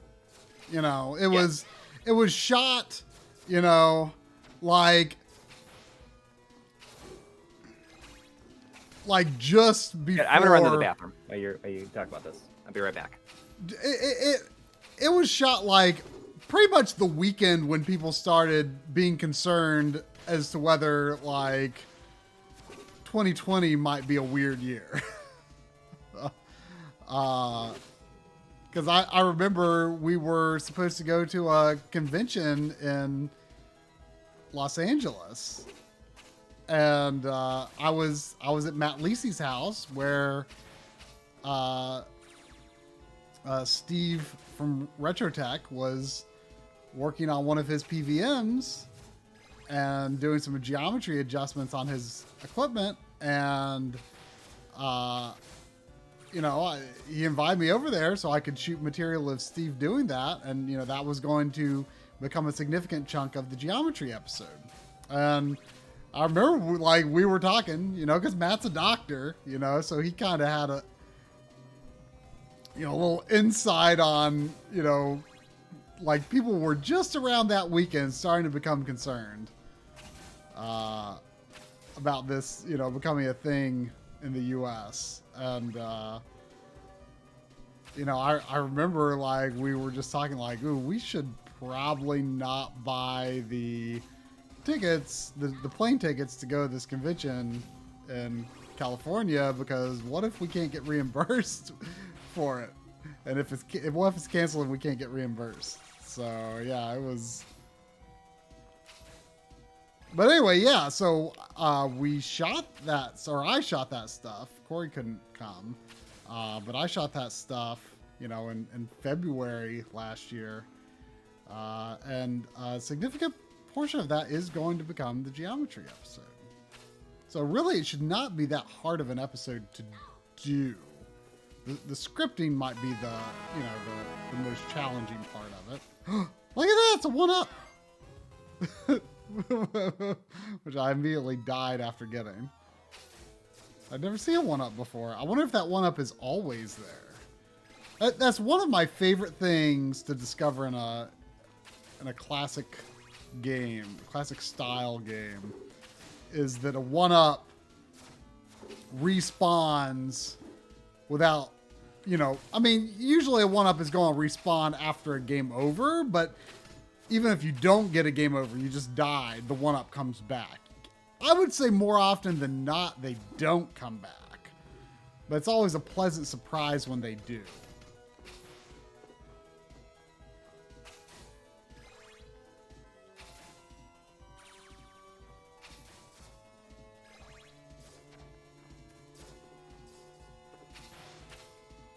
You know, as as closely as this game follows Castlevania 1, I should not be having nearly the trouble that I am.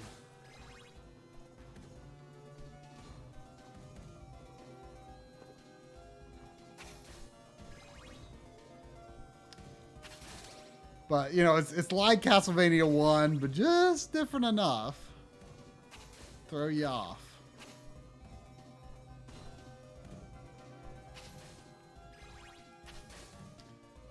I wish I still had holy water. Because, you know, I would not be surprised to see them hit me with a boss that on this level that you could really cheese with some holy water. I mean, it would almost be wrong of them to not do that, to be honest.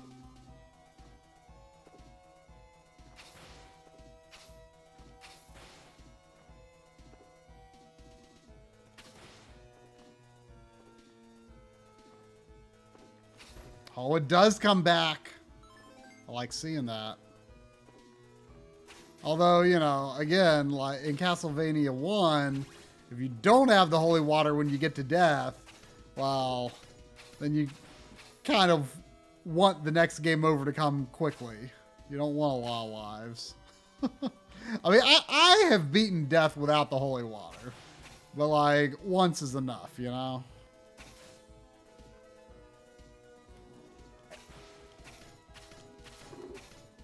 What'd I miss? This game has respawning 1-ups. I mean, respawning after you die and without continuing, you know. That's always a nice appreciated feature. All right.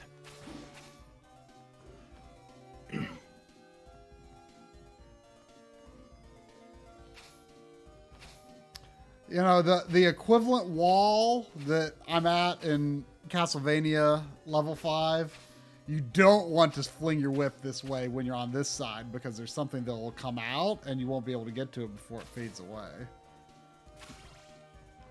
This game seems short on breakable walls, though.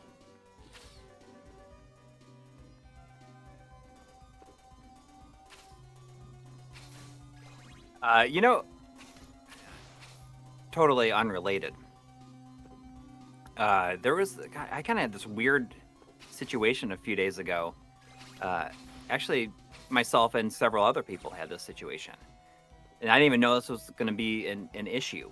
Okay. So, Chris from Classic Gaming Quarterly, and also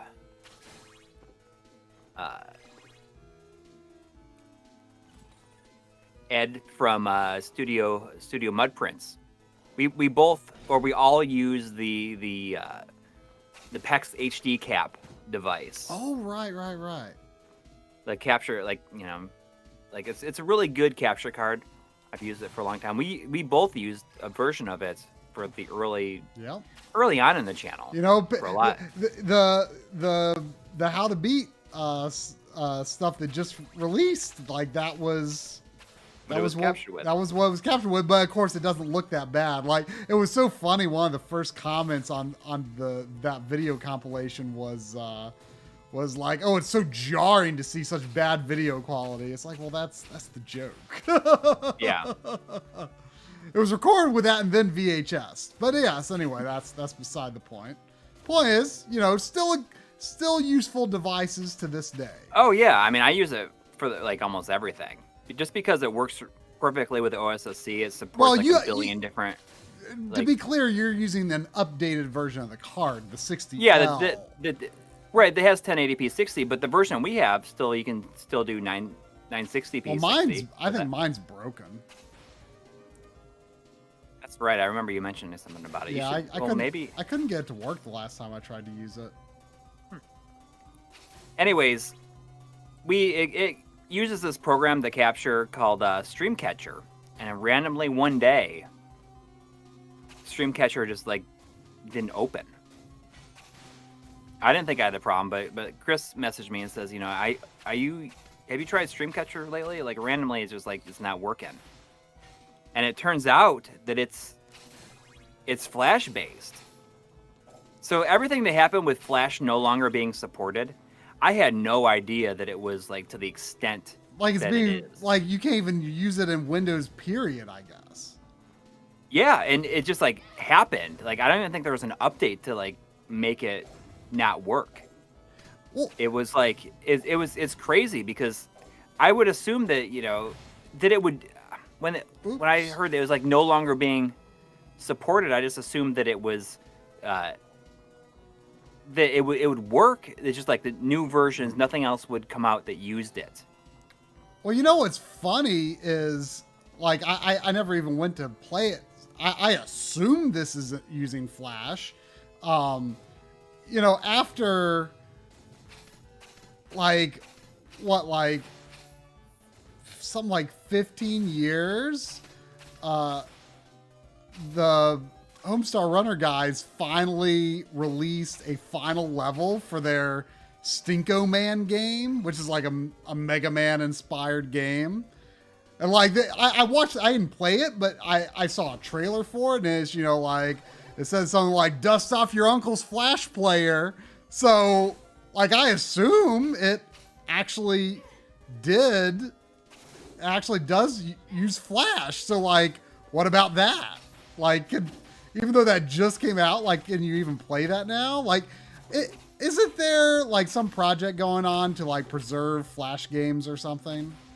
I have no idea. I never really heard played something many. about that. I used to play a little Flash games like in my college days, and in the days when Flash was new and exciting. I mean, I mostly on Homestar Runner. That was where I played. That was most of the Flash gaming I did. But they had some fun games there. I see that the Caves in the chat is saying, my stream catcher still opens. I mean, essentially, you just can't update Windows or anything Windows, or else it'll stop working. But I've begrudgingly like moved over to use OBS, like as, I my do, main. which I prefer anyway. And I've like worked out different ways for it to work really well. I like the idea of being able to capture 960p, Mortis into a 1080p frame. Look at this. So you must be almost to the end, because this is obviously death. It looks a little easier than death. Like it looks like his sickles are a little more dodgeable. I just didn't go in with much health. Yeah.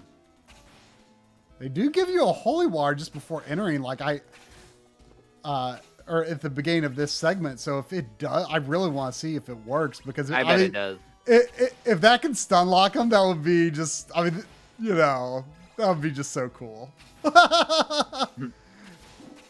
But I mean, I'm okay with using OBS now. I've been kind of messing around with some other. I really enjoy OBS some of the stuff you can do with it, to be honest. But now, I'm like, okay, if I'm going to be using OBS for all this stuff, like let's find out some other stuff. So I downloaded that whole NDI suite yesterday. That's free, and you can NDI, what's that? Oh, it's like a whole like cross network video thing, video protocol, where you can send. FSVox has done like a whole bunch of videos on NDI. You should check it out. It doesn't work. It doesn't work. I mean, it hurt him, but it didn't stun lock him. Whoa, what's going on here? But I mean, you can right. Okay, he wasn't that hard though, but it didn't stun lock him. Right, exactly what Caves is saying. Like, so NDI, like, I think I heard him saying something like basically like lossless video across your network. Okay. And you can set up different aspects as like webcams or capture devices, or you can send desktop. A lot of people use it where they are using OBS's virtual webcam to send that to another PC and stream from there, so they can play PC games without without like losing like that streaming, or losing that power. Is this like I saw him do some video?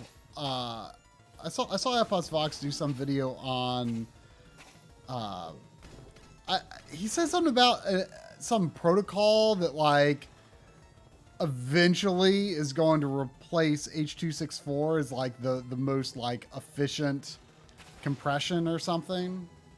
I'm not sure if that was this. I'm not sure if that's the case. Like I might have been misunderstanding or not having the full context there, but I saw something in a video he did that I might have not been listening to the whole thing, but something about like, oh, like Twitch is adopting some protocols sooner than he thought, which was like, you know, supposedly I thought like something that's like, oh, this is going to be like better quality and easier streaming than H.264 or something like that. Right. Well, I mean, right now Skype supports it, and you could take, instead of doing a screen capture of like me sending video to you, you just be able to take the actual video stream and put it wherever you want, like as its own webcam. I see. Essentially. Huh. Which will be great for stuff like doing. So is this? Hopefully OBS or not OBS. Hopefully Discord supports it eventually. So and it's like, I mean, there's just a plugin for it for OBS, but it's pretty cool. Like I got a program for my phone, right? That can send you know, like a NDI video stream over my network. Is this? So I can use it. Like I was thinking about experimenting it sometime during a stream where you can set up an NDI source, and it's just like, what it does is just like you open an app on my phone for like a camera, and I can like walk around and send like a lossless video stream like from my camera's phone. I'm surprised that there's not like the full. There's not like a full level 6. Is this somebody from the game? Yeah.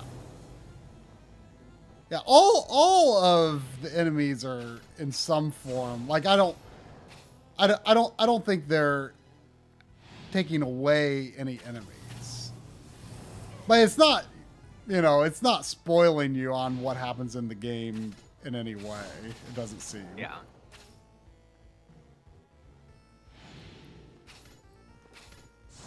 Anyways, was kind of experimenting with that last night, and I was thinking about different ways that I could. So is that like a special version of OBS, or is that just natively supported and I didn't know it's just a plugin. So you download the NDI suite, which is free, and then when you run those, you download the plugin for OBS, and then you can open any of the NDI sources in OBS. Oh, look how the I don't know if this is intentional, but look how the moon is like squished.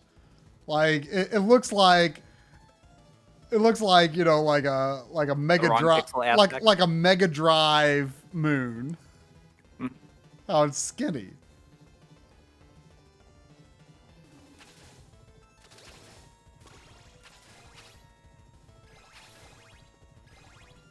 But it's pretty neat. What took you so long?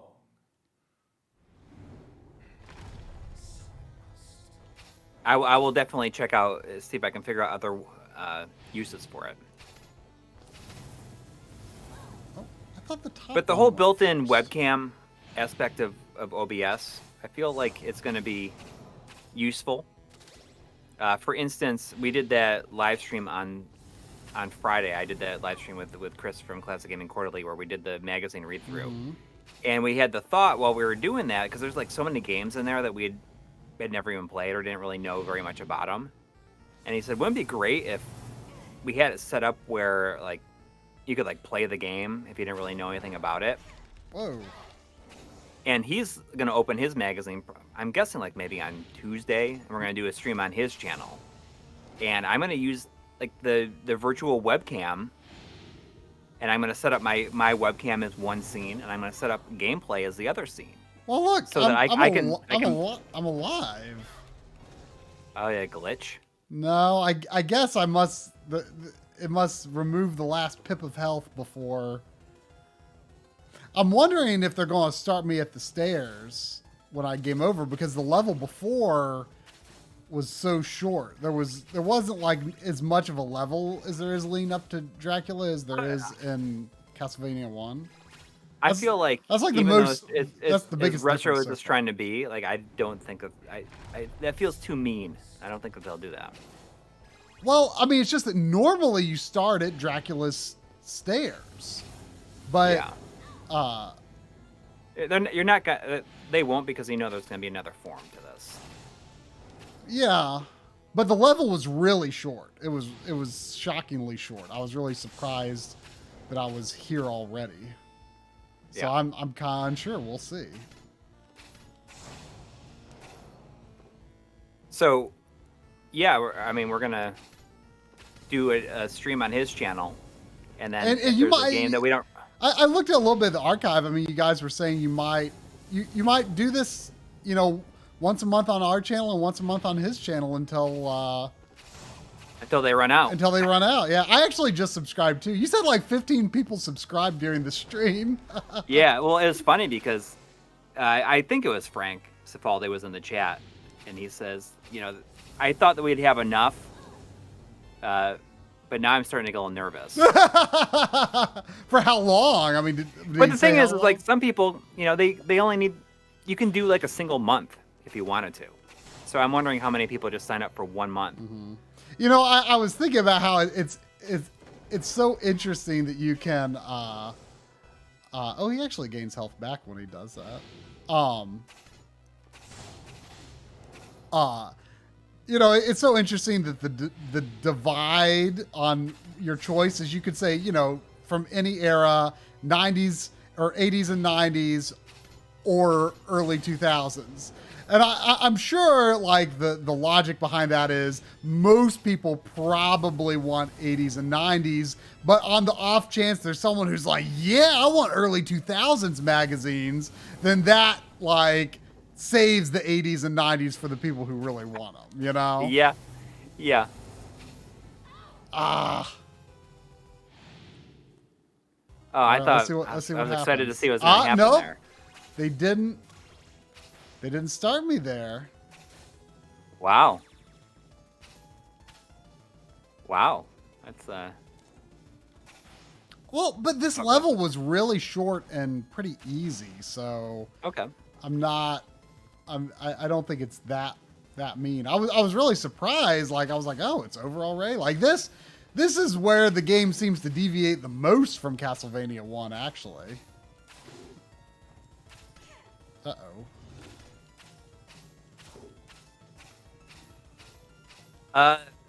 So the Video Game History Foundation is doing a magazine subscription where you can sign up and receive like duplicate issues that they have for their archives in the mail every month. So they're just giving away the old versions. I mean, most of them I would say are probably in pretty good condition. Frank probably wouldn't have them if they weren't decent. Yeah, I mean, you can go to the Video Game History Foundation website and sign up for it. And I mean, I'm not sure how long it's going to last for. I mean, basically until they run out of issues. So it's cool. I mean, for some people say it's too expensive, but I mean, for people who like are big fans of old game magazines, it's just like I think it's just like a really fun idea. That's a great idea. And for us, it's good research and B-roll material. Yeah, and I mean, even if there's something that I already have, then like I can just give it to you. Yeah, exactly. I mean, You've I got a lot more than I do. Right. So I mean, I got a crazy good first one, which was like Game Fan issue number 5, volume 1, issue 5 from April of '93. It was funny when I did the subscription. What's this? There's something weird on the stairs there.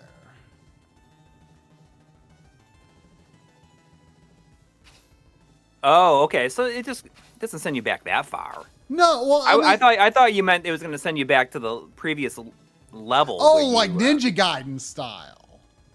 No. It's just It's just that normally in Castlevania, almost all Castlevania games have a checkpoint before Dracula. Right. Like a forever checkpoint, even if you get a game over. Henry Clark, just you got that game fan lot. Just let me know how much I owe you. And we'll buy those game fans off of you. What took you so long? Oh, bought volume 1, issue 2 through 12. Dang. But you said that it didn't come with number 5, right? Or did it come with number 5? Either way, it's like that was a crazy first issue to get. I have no idea what to expect from me. I mean, we should, I guess, do something with mine. I mean, I don't know. It's not worth doing the same big thing that you and Chris do, I don't think. But Well, I mean, it could be. I mean, Chris and I were talking about like, oh, if this is like goes on for a while, we should definitely have people like do it with us and just talk about it. Because well, I mean, and Chris are just like the perfect people for doing it, though, because your enthusiasm is just so infectious. I feel like as much as I like game magazines, I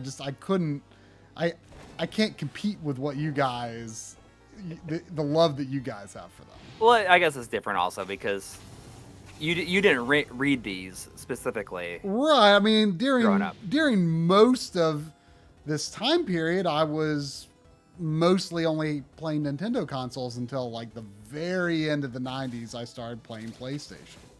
Yeah. We got $5 from Ben Brody. Thank you. Says, I think we can all agree that God of War 2 is a good game. Yeah, it's the best. I mean, it's the best one, I would say. Yeah. I mean, I haven't played the newest one. Yeah. But I will say that certainly God of War 2 is the best of the original style. Yeah. The new one, like, I didn't love it as much as, I mean, it was very good. I enjoyed it, but I didn't like it as much as I thought I would. Like, I mean, it was pretty universally praised. But there's just so much potential. Like the potential it has on PS5 is so much more, because like, kind of like as I said in the games we played 2020, it's like it feels so hamstrung by its vision of this totally seamless game. Yeah. And like there's just so much this kind of plotting in the game, which is, the whole single shot thing is really cool, but like honestly, like that game is never going to be able to escape that because it's baked into the design, Whereas the PS5 sequel, like they're going to be able to do like, the whole Norse mythology thing and the 9 realms is like, so like there are realms that you cannot go to in the first game. Like it actually says like Odin has locked this realm or something like that. And it never becomes unlocked. Like you can never go to some of these realms. Right.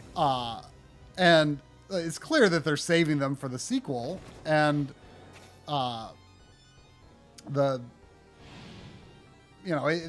faster loading is just going to like make it so much cooler to like jump between those realms. Like, whoa, that was weird. I'm envisioning it like almost like, like Soul Reaver style, just being able to like shift between, all these different realms like at will, Yeah.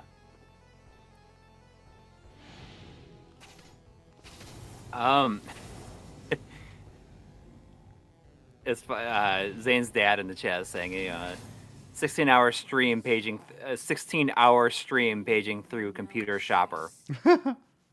It's kind of like the problem is, and I mean a lot of people will say that it is not a problem, is that like Chris and I maybe talk too much. We just keep on going and going and going, and if we, you know, this issue was like under 100 pages, and we still talked for over 4 hours. You know, we've done thicker magazines that that we talked for like 5 hours, and we only got halfway through it. But it's really fun. It's really fun. I mean, definitely one of my favorite things to do. And maybe the magazine was so much thinner because there was not a lot of ads in it since it was so early. Mm.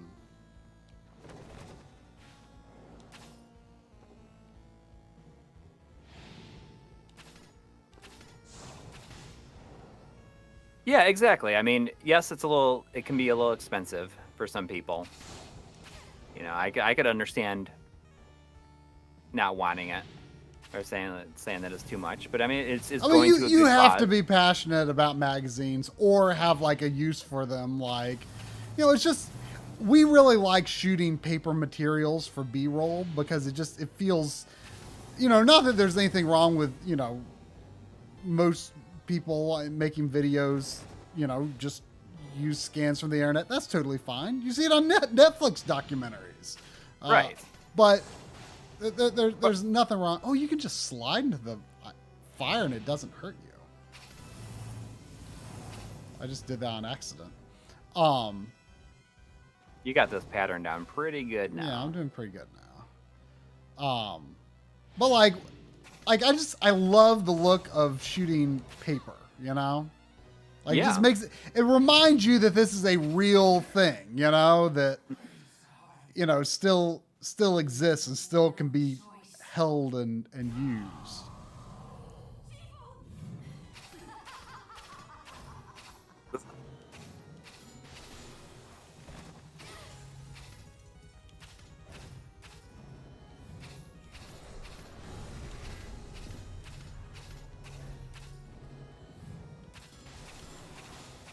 Jeez, I mean, she takes a lot of hits to take off one piece of health. I bet you can slide into that. There you go.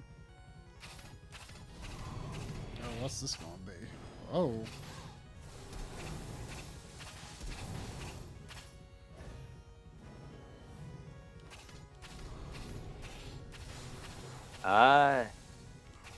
There's $2 from Warren Hokie. Thank you. Saying no question, just keep up the great content from Texas. Thank you. Thanks. That doesn't seem that tough. I think I can. Oh no, you can do it. I mean, of course I can do it, but how Yeah. soon? I mean, Henry Clark is trying to finish a set of Game Fan, which is like that's a lofty goal. That is. I always wonder which ones I ended up losing over the years, because I bought it every month and had them all for the longest time. Man, if I just go back and those magazines, that's one of the things that just kills me the most. It's how many of those magazines And that was recent. Like, that was after the channel started. No, it wasn't. It was like I was Didn't on the you backloggery, but the channel had. But didn't you started throw away a bunch of magazines when your mom moved? No. That was like You threw she away was like some. it was probably the summer before we started the channel. I mean, it was close to the start of the channel, but I'm guessing it was probably. I mean, we started the channel in October. It was probably like. But you May or June. you streamed from your mom's house, like Right, but I didn't have that stuff anymore then. That was like after she already sold it. I thought that stuff was. I thought that you lost all that stuff when you were helping her move.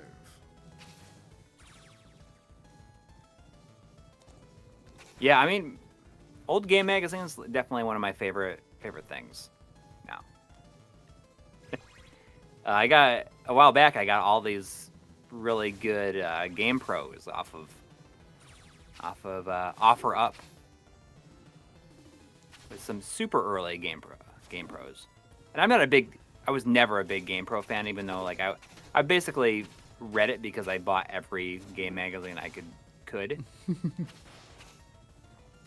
but it was probably my least favorite at the time.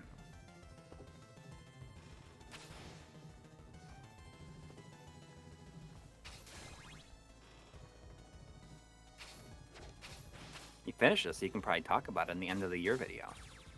Oh yeah.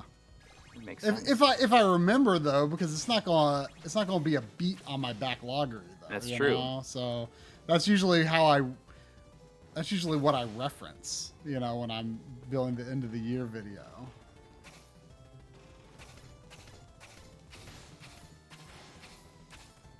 I had a pretty good streak of beats this past week though. Oh, really? Yeah, I beat eSWAT on Monday. Mm-hmm. And then Hyrule Warriors, I think Wednesday, Age of Calamity. And then Puyo Puyo Tetris 2, or maybe that was Tuesday. I can't remember. I think I did Puyo Puyo Tetris 2 on, or no, that probably was Wednesday, because I think I did Puyo Puyo Tetris 2 on Friday. And then I thought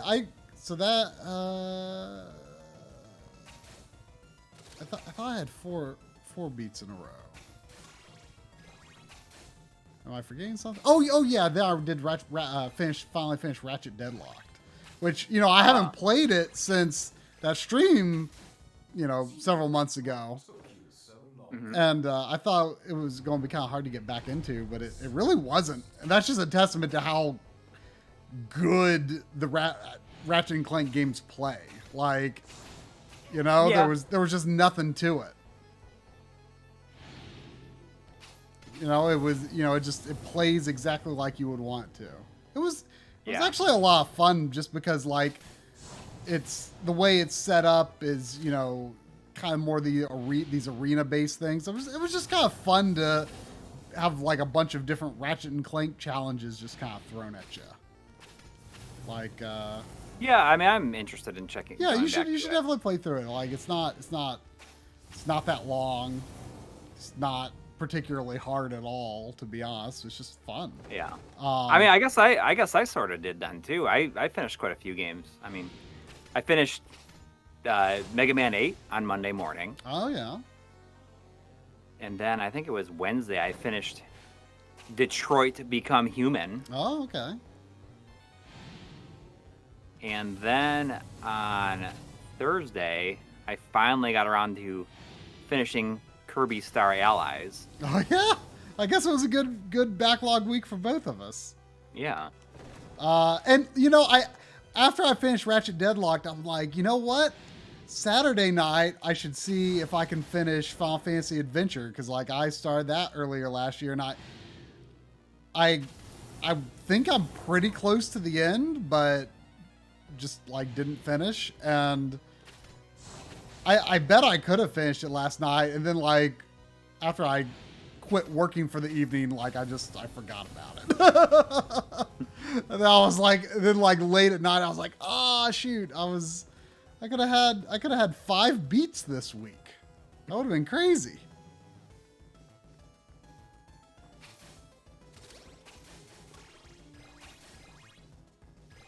Mega Man 8, that first level of Wily, you know, it got me. It got me pretty frustrated. But then, like, after that, it's not that bad. It's not that bad. I mean, that level's annoying, but it doesn't help that it has, like, a really annoying boss, too.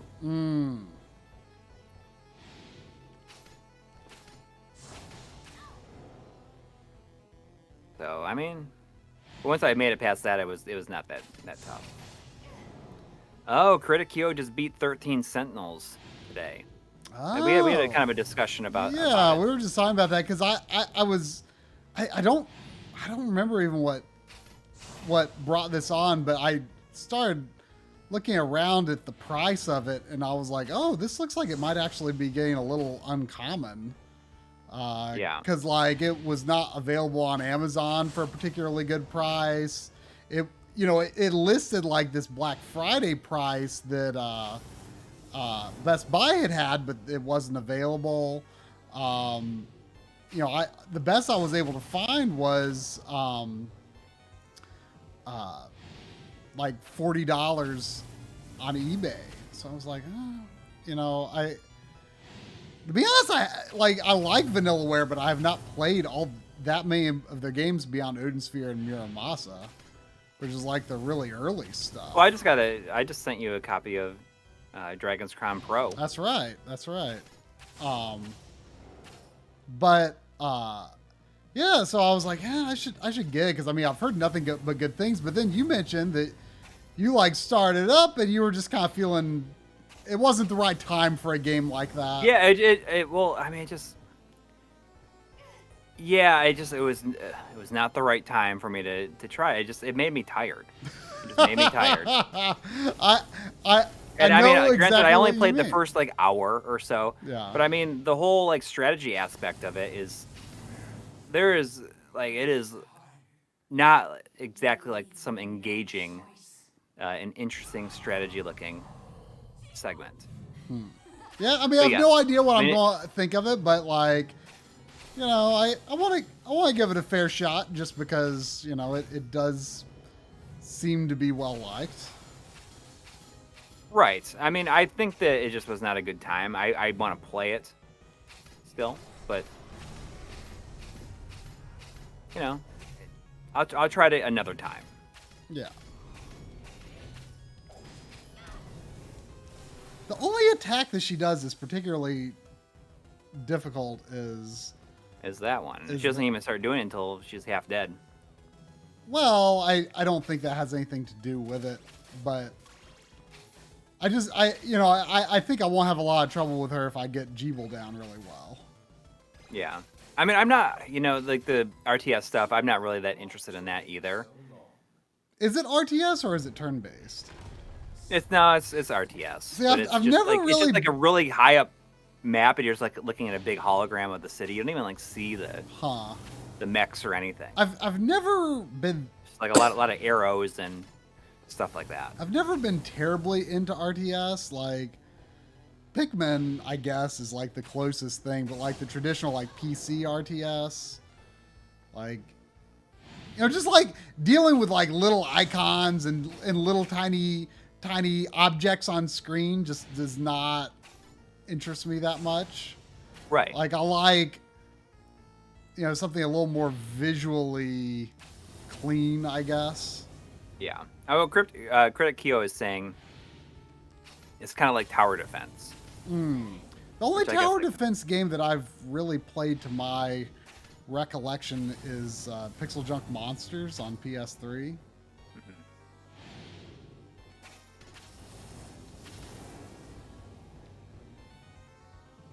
I don't know. It was just not the right time for me to play it though. And I mean, I'll go back to it, but I think that we got Ys 9 is coming out pretty soon, so I think in the lead up to that, I'm gonna try to finish Star Wars Squadrons. Oh yeah, I saw you say in one of our group chats that the demo was out, but it was like not a very good representation of the game. No, I mean, like I only tried each level in the demo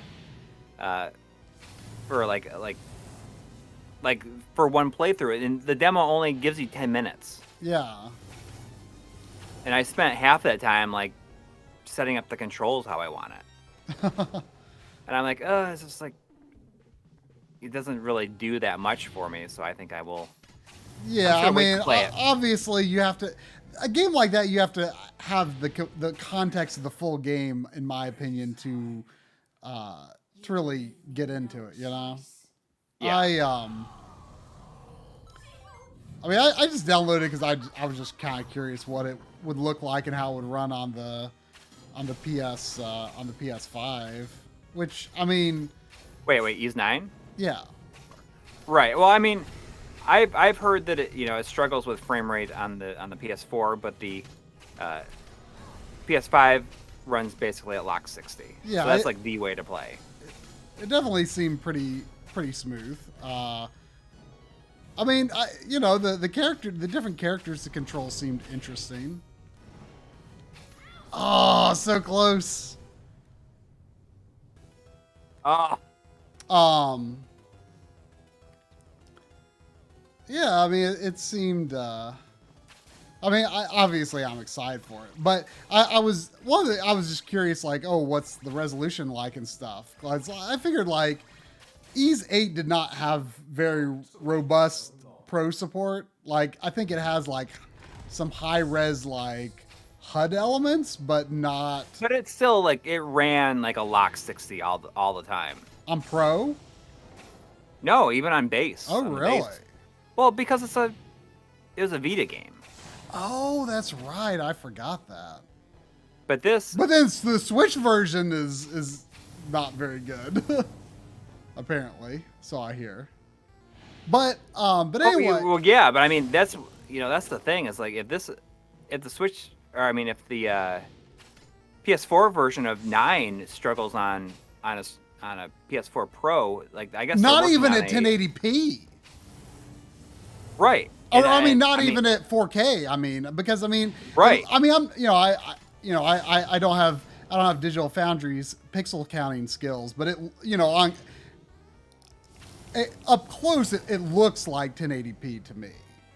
On PS5, which would be like on PS4 Pro, and so I was like, oh, it's kind of disappointing. It probably has 4K HUD elements. I think I looked. Actually, I don't think it did. Now that I think about it, so yeah, the Pro support does not seem to be much beyond frame rate, and even then, apparently on Pro, it's not that smooth. So it definitely sounds like PS5 is the way to play it, I guess. Yeah. Well, I mean, the thing is if the Switch version of 8, like it ran at 30 frames per second, but also like I feel like it was like sub 720p. Oh, I'm sure. Like it did not look good. Even on docked, it was sub 720p. You think? Oh yeah. I mean, it did not look good. Like shockingly bad. And I think about if 9 has a hard time with a PS4 Pro. Like I have no idea how that Switch version is going to turn out. There is a Switch version coming though. Yeah, but it's not coming until this summer.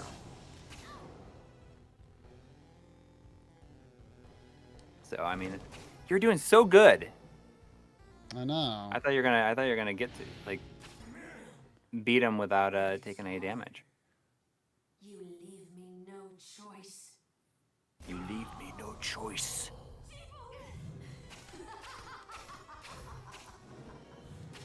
But I mean, so Q46 saying, should I reconsider getting Ys 9 on PS4 over the Switch version, or should I get? Are you considering getting the Switch version, or reconsidering getting? Are you already getting 9 on the Switch? Because if that's the case, I mean, I would definitely get the PS4 version. I mean, and then you can play that version on the PS5 if you eventually get one, and it will be a lock 60, I guess. What took you so long? I don't know. I'm of course like I'm gonna play it day one. I don't know anything about the story or anything yet, but I thought it was interesting that the characters had titles instead of names. Like Adol was like It's Crimson, like the Crimson something. Yeah. Yeah, I have no idea what to really expect. I heard some people say that it's kind of like a homage to the entire series as a whole, though. So Huh. we'll see.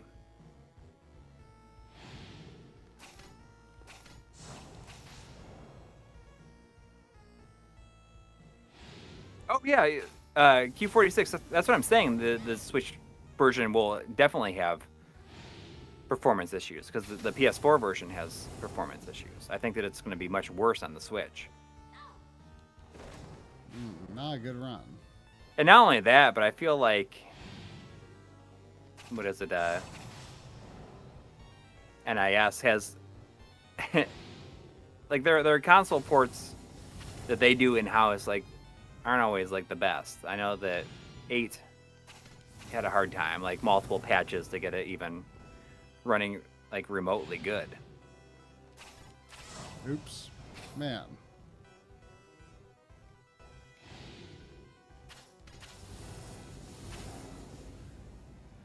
I don't even know why I'm trying at this point. Well, Golden Cane, you would think that that's the case, but I've heard that the PS4 version has like some serious frame rate dips.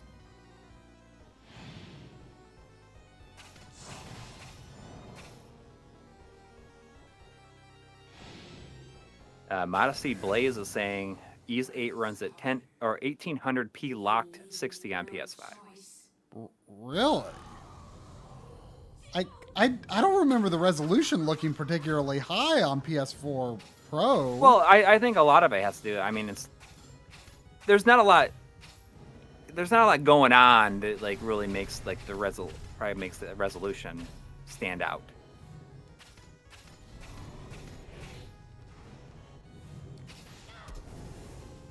See, I got her like more than a third down, like when I only had one hit left. So like all I have to do is do decent on G-Bull and then it's nothing. I thought you had it at one point. I mean, you were. Yeah, I didn't. I thought it was.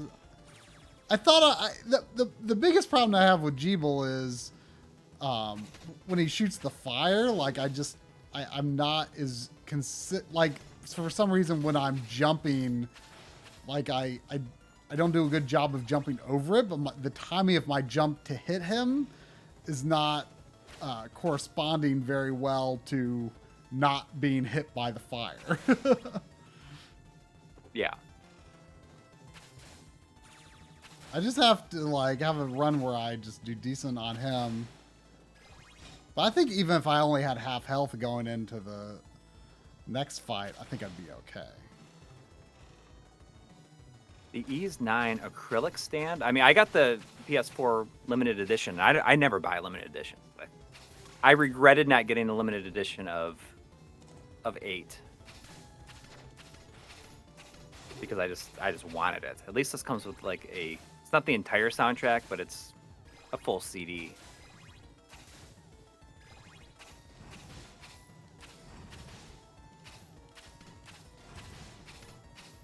I mean, it's not that the Switch version runs it at 30 frames per second. It just like does not look good either.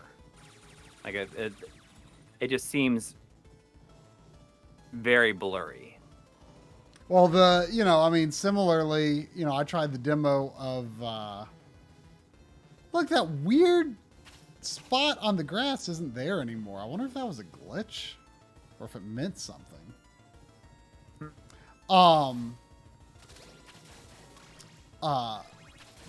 downloaded the demo of, what was it, Trails of Cold Steel 3, I think, on Switch. Right.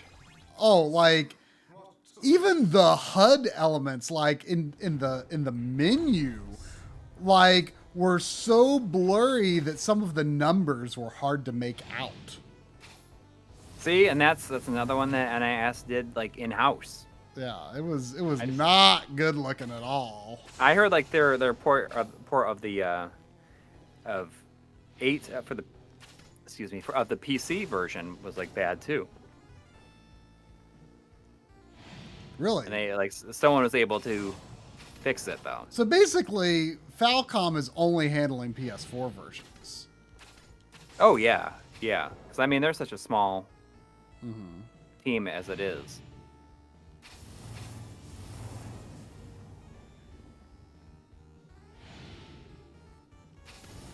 So I mean, I don't know. I'm excited to, but so okay. So 8 on PC is amazing. It was fixed, but it wasn't at first. But they had wasn't it somebody else who like wasn't even like someone just had to do it like on their own, and then they probably incorporated that into the game.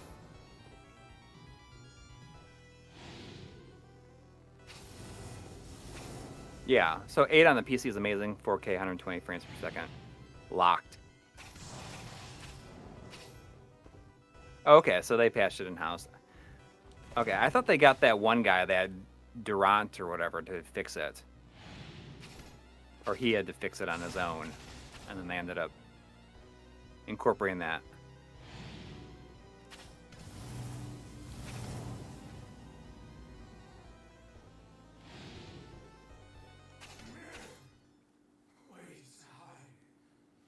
You leave me no choice. You leave me no choice. Okay, so they may have hired him. I mean, that's just what I recall as being the case.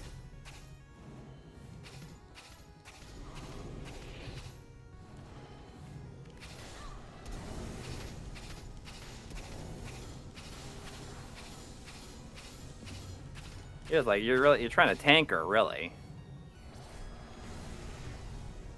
You got this. Uh-oh, what's the deal with that? That was mean.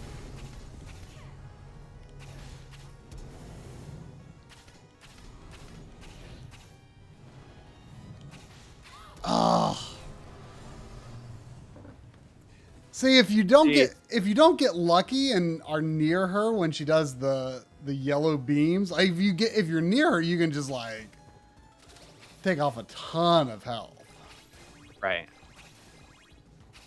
You know what? I wonder if you can get the secret stairway to come down. Did you ever try that? Which secret stairway? I'm thinking of the Well, one. as soon as you walk in the door, like the one where it would be in Symphony of the Night. Do you have to like kneel or something? Yeah, you jump up and hit like the top of the entrance to where you walk into the castle. See, I know there's a few secret stairways. The one I always think of is Castlevania 4. That's the one I remember. I'll try it next time if there is a next time. But there's not going to be because I'm doing it this time.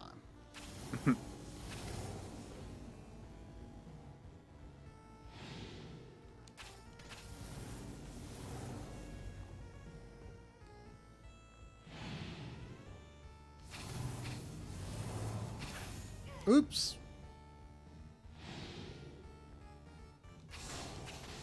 I mean, the bone is just not a very compelling weapon. No, I mean, really, I can't imagine any weapon being all that useful for this fight, to be honest.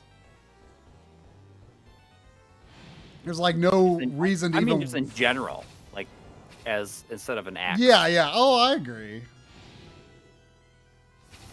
I mean, they went with dagger and, essentially holy water and other things. So why not just do an axe? It's not like Konami owns the rights to axes. Right. I mean, maybe Miriam is secretly a paleontologist. Oh, maybe. That's a pretty cool, like, fade out effect that he does when he dashes away, actually, I think. The fade in isn't as cool. The fade out's pretty cool, though.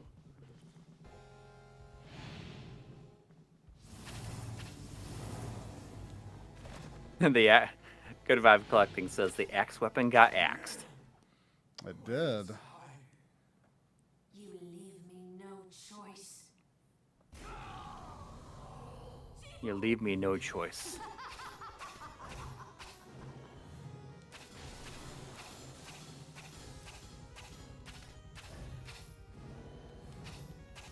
Speaking of axes, one of the weird things I've learned is trying to study a little Japanese.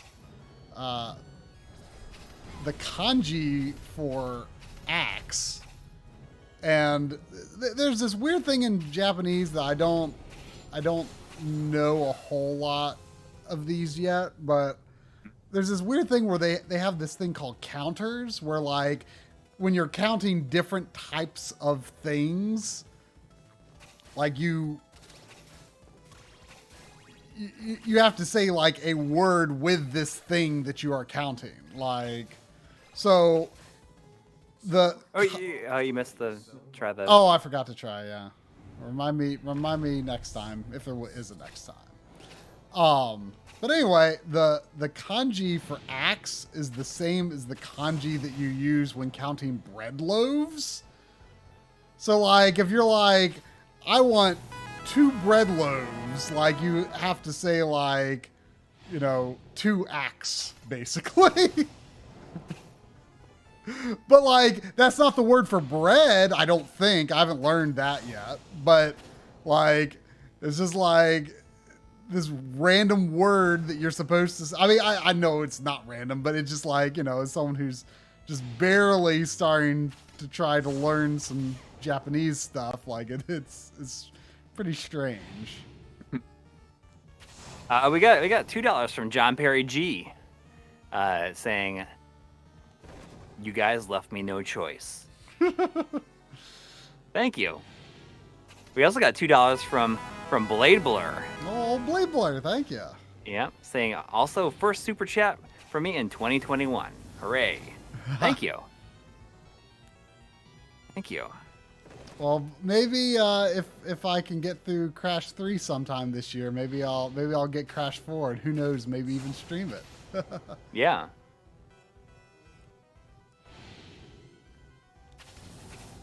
For those that don't know, Blade Blur was a tester on Crash 4.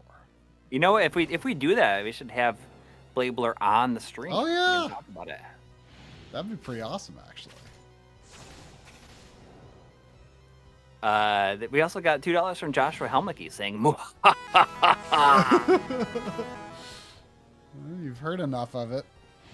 Yeah, Brian North says, Coury, your Bills are 1 game away. That's right. That's right. I wasn't paying attention today. Do we know who they are playing next week?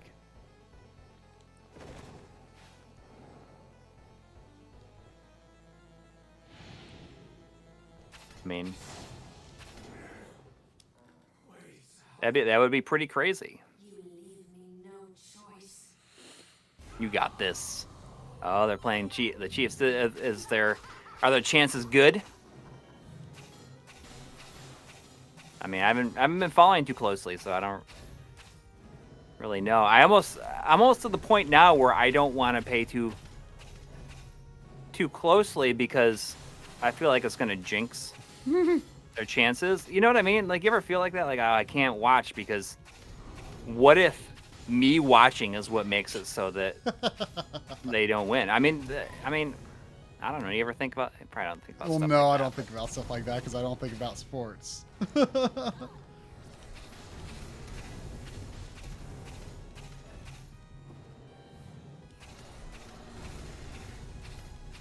on, gotcha.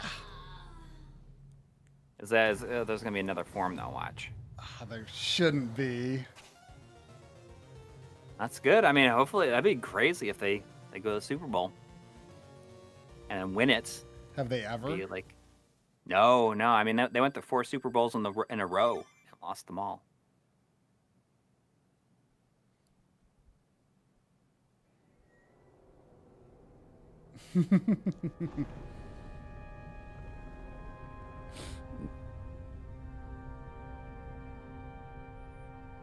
I know Gaming Blows has complained about the village. I don't know if he was saying it was aesthetically lame. I'll give him that this, doesn't have the same effect of, staying on a cliffside while watching the castle crumble. I'll give you that. Oh, was this? Oh, this was made by Way Forward, I guess. Okay. That makes a lot of sense. We got $5 from Rad Ranger saying, "Way to go, Try." Well, thank you. So very rad of you. Oh, directed by Tom Hewlett.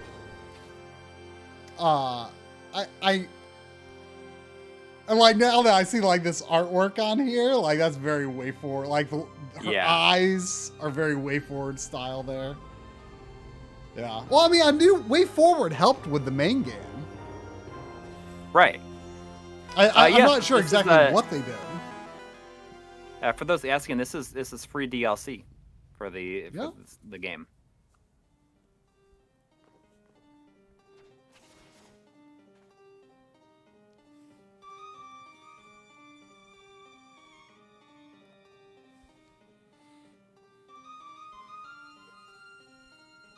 I mean, it'd be cool though if the Bills go to the Super Bowl.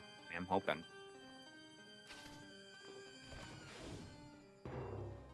I mean, they only lost like what 2 games all year.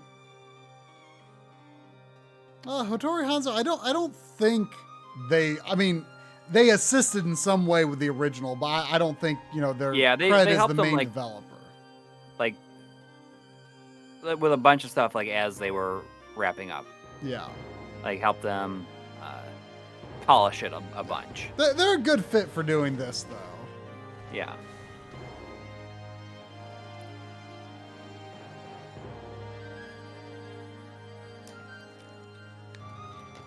Bills, they went to the Super Bowl in 91, 92, 93, 94.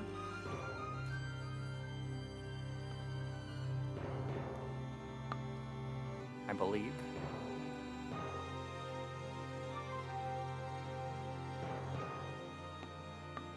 I mean, that first Super Bowl the Bills were in against the Giants was, I feel like, was one of the best Super Bowls of all time, at least that I ever watched. Even though they lost, it was still right down to the very end.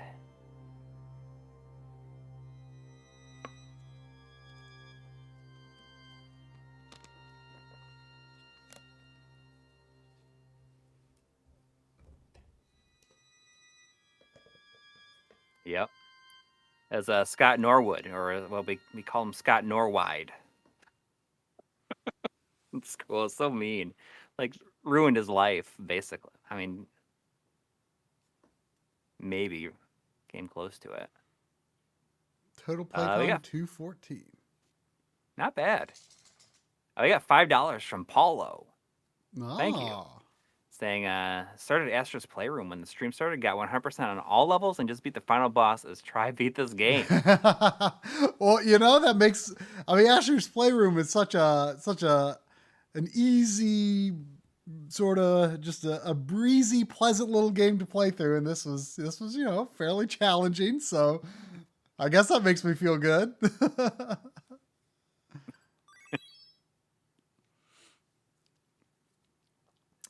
Well, probably not enough time to play enough Mighty Number 9 to be worthwhile, as I suggested I do if I finish that. We could, I've got like the Jackbox games installed on, or the ones that I have. I don't know if you'd be into doing one of those, or Not me personally. But I mean, you can play, but I mean, we only got about 10 minutes left anyways. no. What should I do? I don't know, just pick something there. I don't have that many things installed on my PS5, really. We did get $5 from Briar Rabbit. Thank you, Oh. saying, have you guys checked out the Brawler 64 wireless? It's way better than the terrible stock N64 triple grip. Just kidding. Nice beat, Try. I mean, it hasn't shipped yet, right? I mean, I ordered mine directly from Retro Fighters, and I haven't gotten any shipping or anything like that. I hope it's good. I mean, I've just got the regular Brawler. I mean, I would be more interested if I didn't, love the N64 controller, which I do. So, What's that game next between Indigo Prophecy and Mighty Number 9? that's one of the Jackbox games. We were playing them on the Backloggery stream, so that's why they're here. I see. I'd play the Ease 9 demo if I still had it installed. That would have been perfect. I should see if mine shipped then, because I mean, I ordered it right away. Maybe it did ship. I don't know. Mobius Strip Tech is saying mine will be here on Tuesday. For those that haven't seen it, Mobius Strip Tech has a pretty cool device. I'm not sure if it's sold out though yet.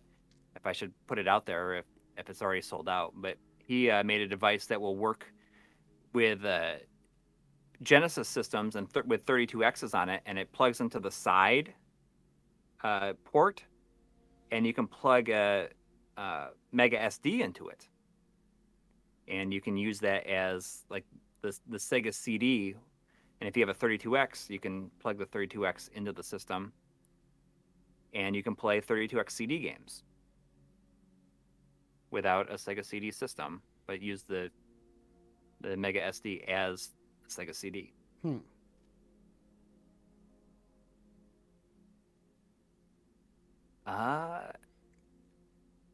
I think that he was almost sold out as of yesterday.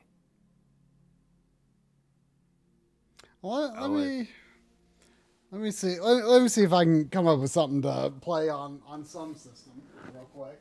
Okay. Okay, so it is sold out. Like you produced 500 of them. Did that sell out faster than you thought it was going to? I mean, if it sold out that quick and you're like, well, maybe I should do more.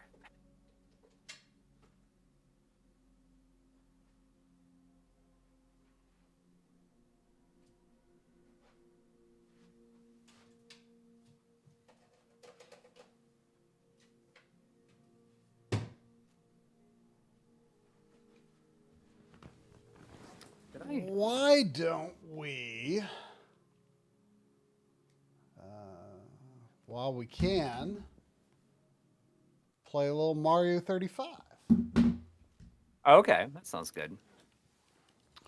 It's a good way to I've played in a ride it while. out. May as well play some. I was randomly playing some.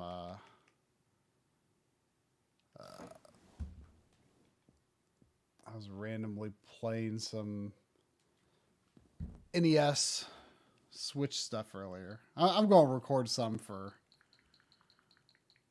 Analog Frontiers. I have a bunch of like really. I've deleted a bunch of them because I went through a bunch of them. But I downloaded a bunch of really crappy or either crappy looking or in some cases interesting looking demos. They're all these up here near the top for a stream I did on the Backloggery. But I deleted most of the really bad ones I had on there. But there were some entertaining ones. I see you got Blossom Tales. I really regretted not getting Blossom Tales. Oh yeah, I almost I've kept that in my Switch carrying case for a while, and I've almost started it several times. I popped it in. I mean it, just to test it out when I got it, and it seems good. It seems pretty neat. I was able to get a copy during limited runs. January 1st, like New Year's Day liquidation sale where they just get rid of all their old stuff. So I bought it then.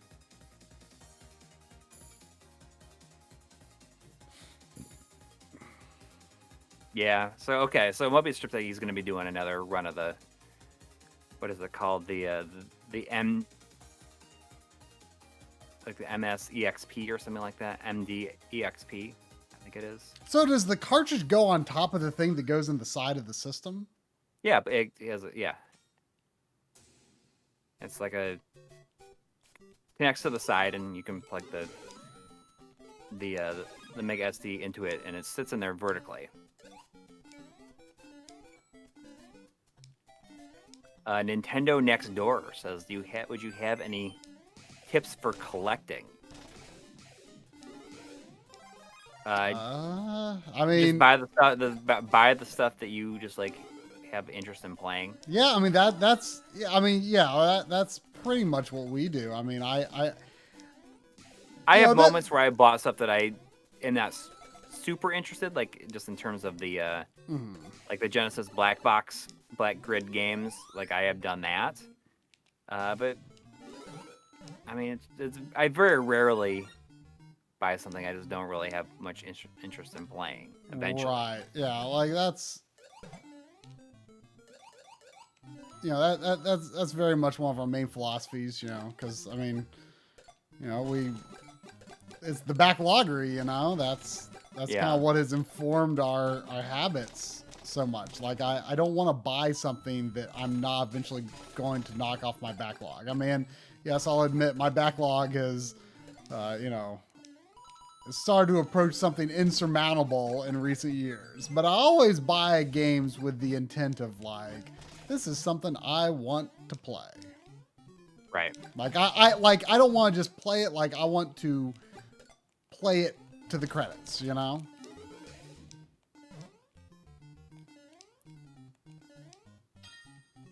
Retro Morgan, I have not done that stream. I mean, I wanted to do it with Chris, and we plan on doing it at some point in the future. But we just did the magazine stream, and we're gonna do another magazine stream on Tuesday. So we just need to find time to do it.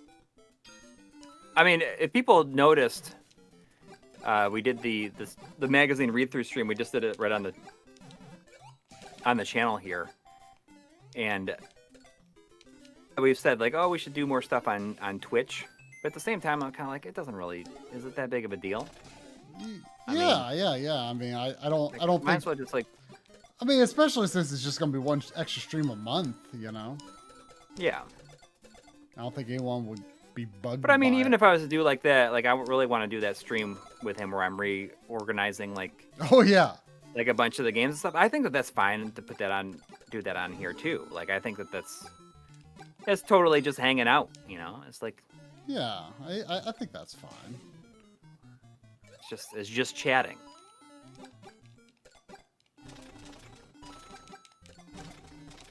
Isn't that a stream category on Twitch? Just chatting? It is, yeah.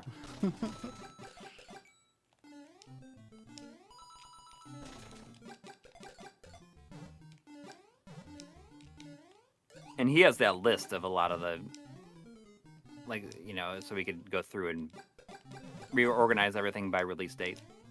He did a whole bunch of research and stuff as, like, from like Usenet and stuff like that.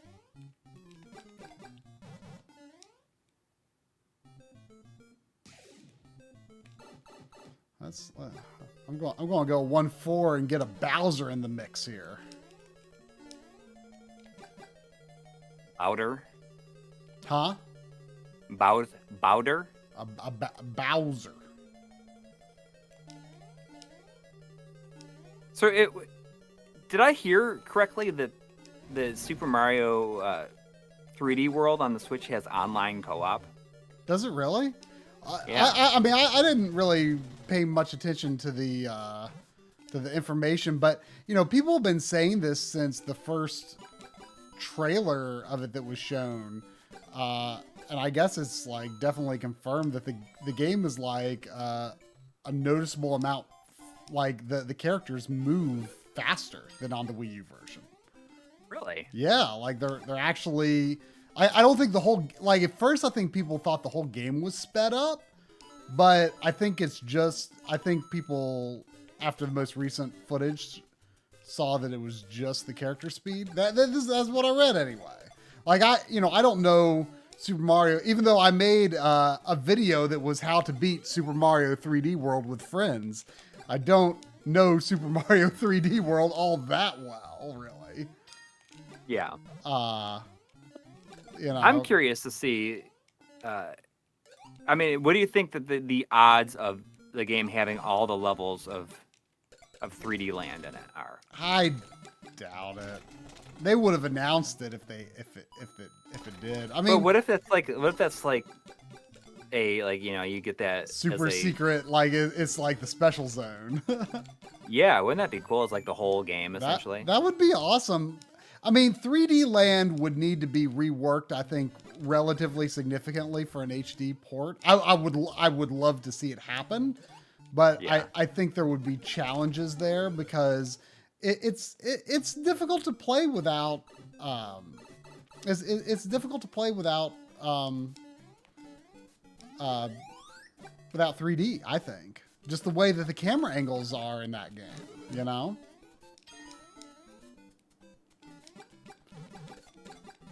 I remember almost nothing from it. Yeah, I would be I very don't remember enthused. much about 3D Land either.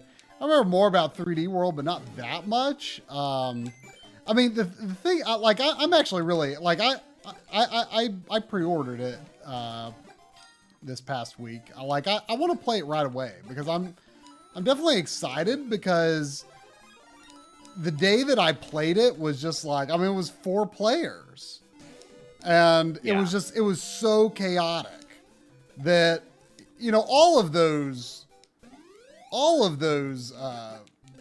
Mario multiplayer games are just like so chaotic when, you know, when you're playing with friends. And like, I feel like it's the quality of the levels and overall design of the game doesn't really sink in that kind of context, at least not for me. 'Cause like, I want to, I'm looking, you know, not that I didn't have a fun time playing with my friends, I absolutely did, but I feel like it's like, same thing with the Kirby game. It's almost like a new game. It's almost like a new game, exactly, you know?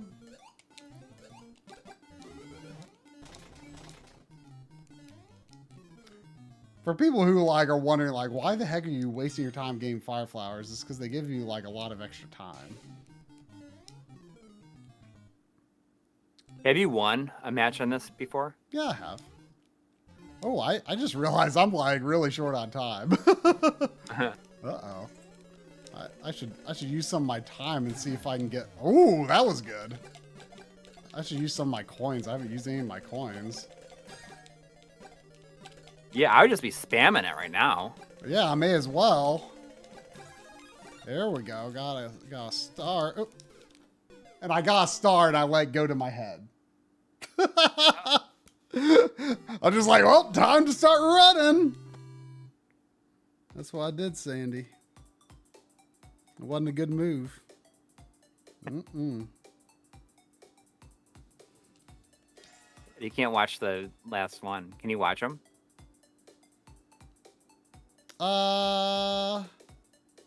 Yeah, you can.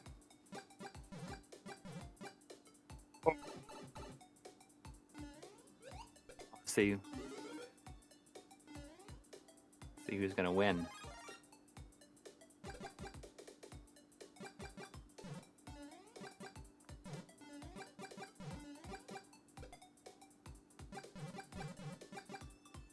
Oh, so thanks to everybody who let me know that Astral Chain was Best Buy's deal of the day earlier this Oh, really? How much was it? week. It was $15 off. And it's like the cheapest I've seen it for is for $44.99. So I was like, I'm just gonna get it.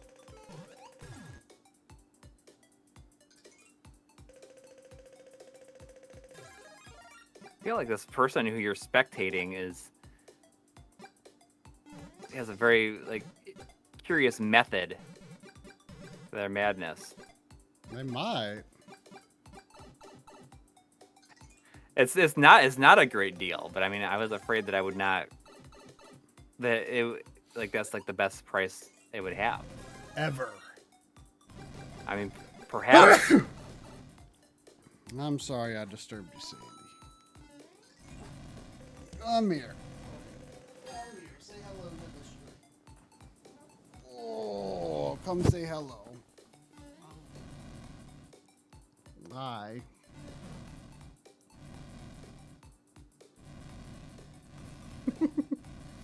You've been so lazy on stream nights. Oh wow, look at all the Bowsers.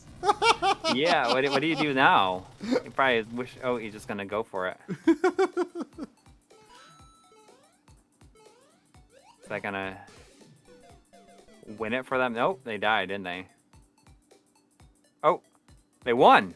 No, the one we were watching was number 2. I see. Kata is how you say his name there. What is it? Kata. Kata. The Coury one. I was defeated by my own stupidity. What does the star mean? That they went to level 99 already? Oh, I don't know. Maybe. And yet they didn't even get first place.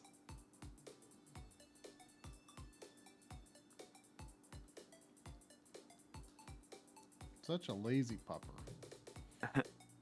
Well, should we wrap it up? I think so. I think it's a good stopping place. Look for the stream that I'm going to do with Chris, another magazine read through on maybe on Tuesday night or something. On his channel? Yes. Probably on CGQ Plus, but maybe on just straight up Classic Gaming Quarterly. And thanks to everybody who donated and everybody who hung out tonight. It was a lot of fun. Yeah. I hope everybody has a good week. All right. We'll see you next time. Good night.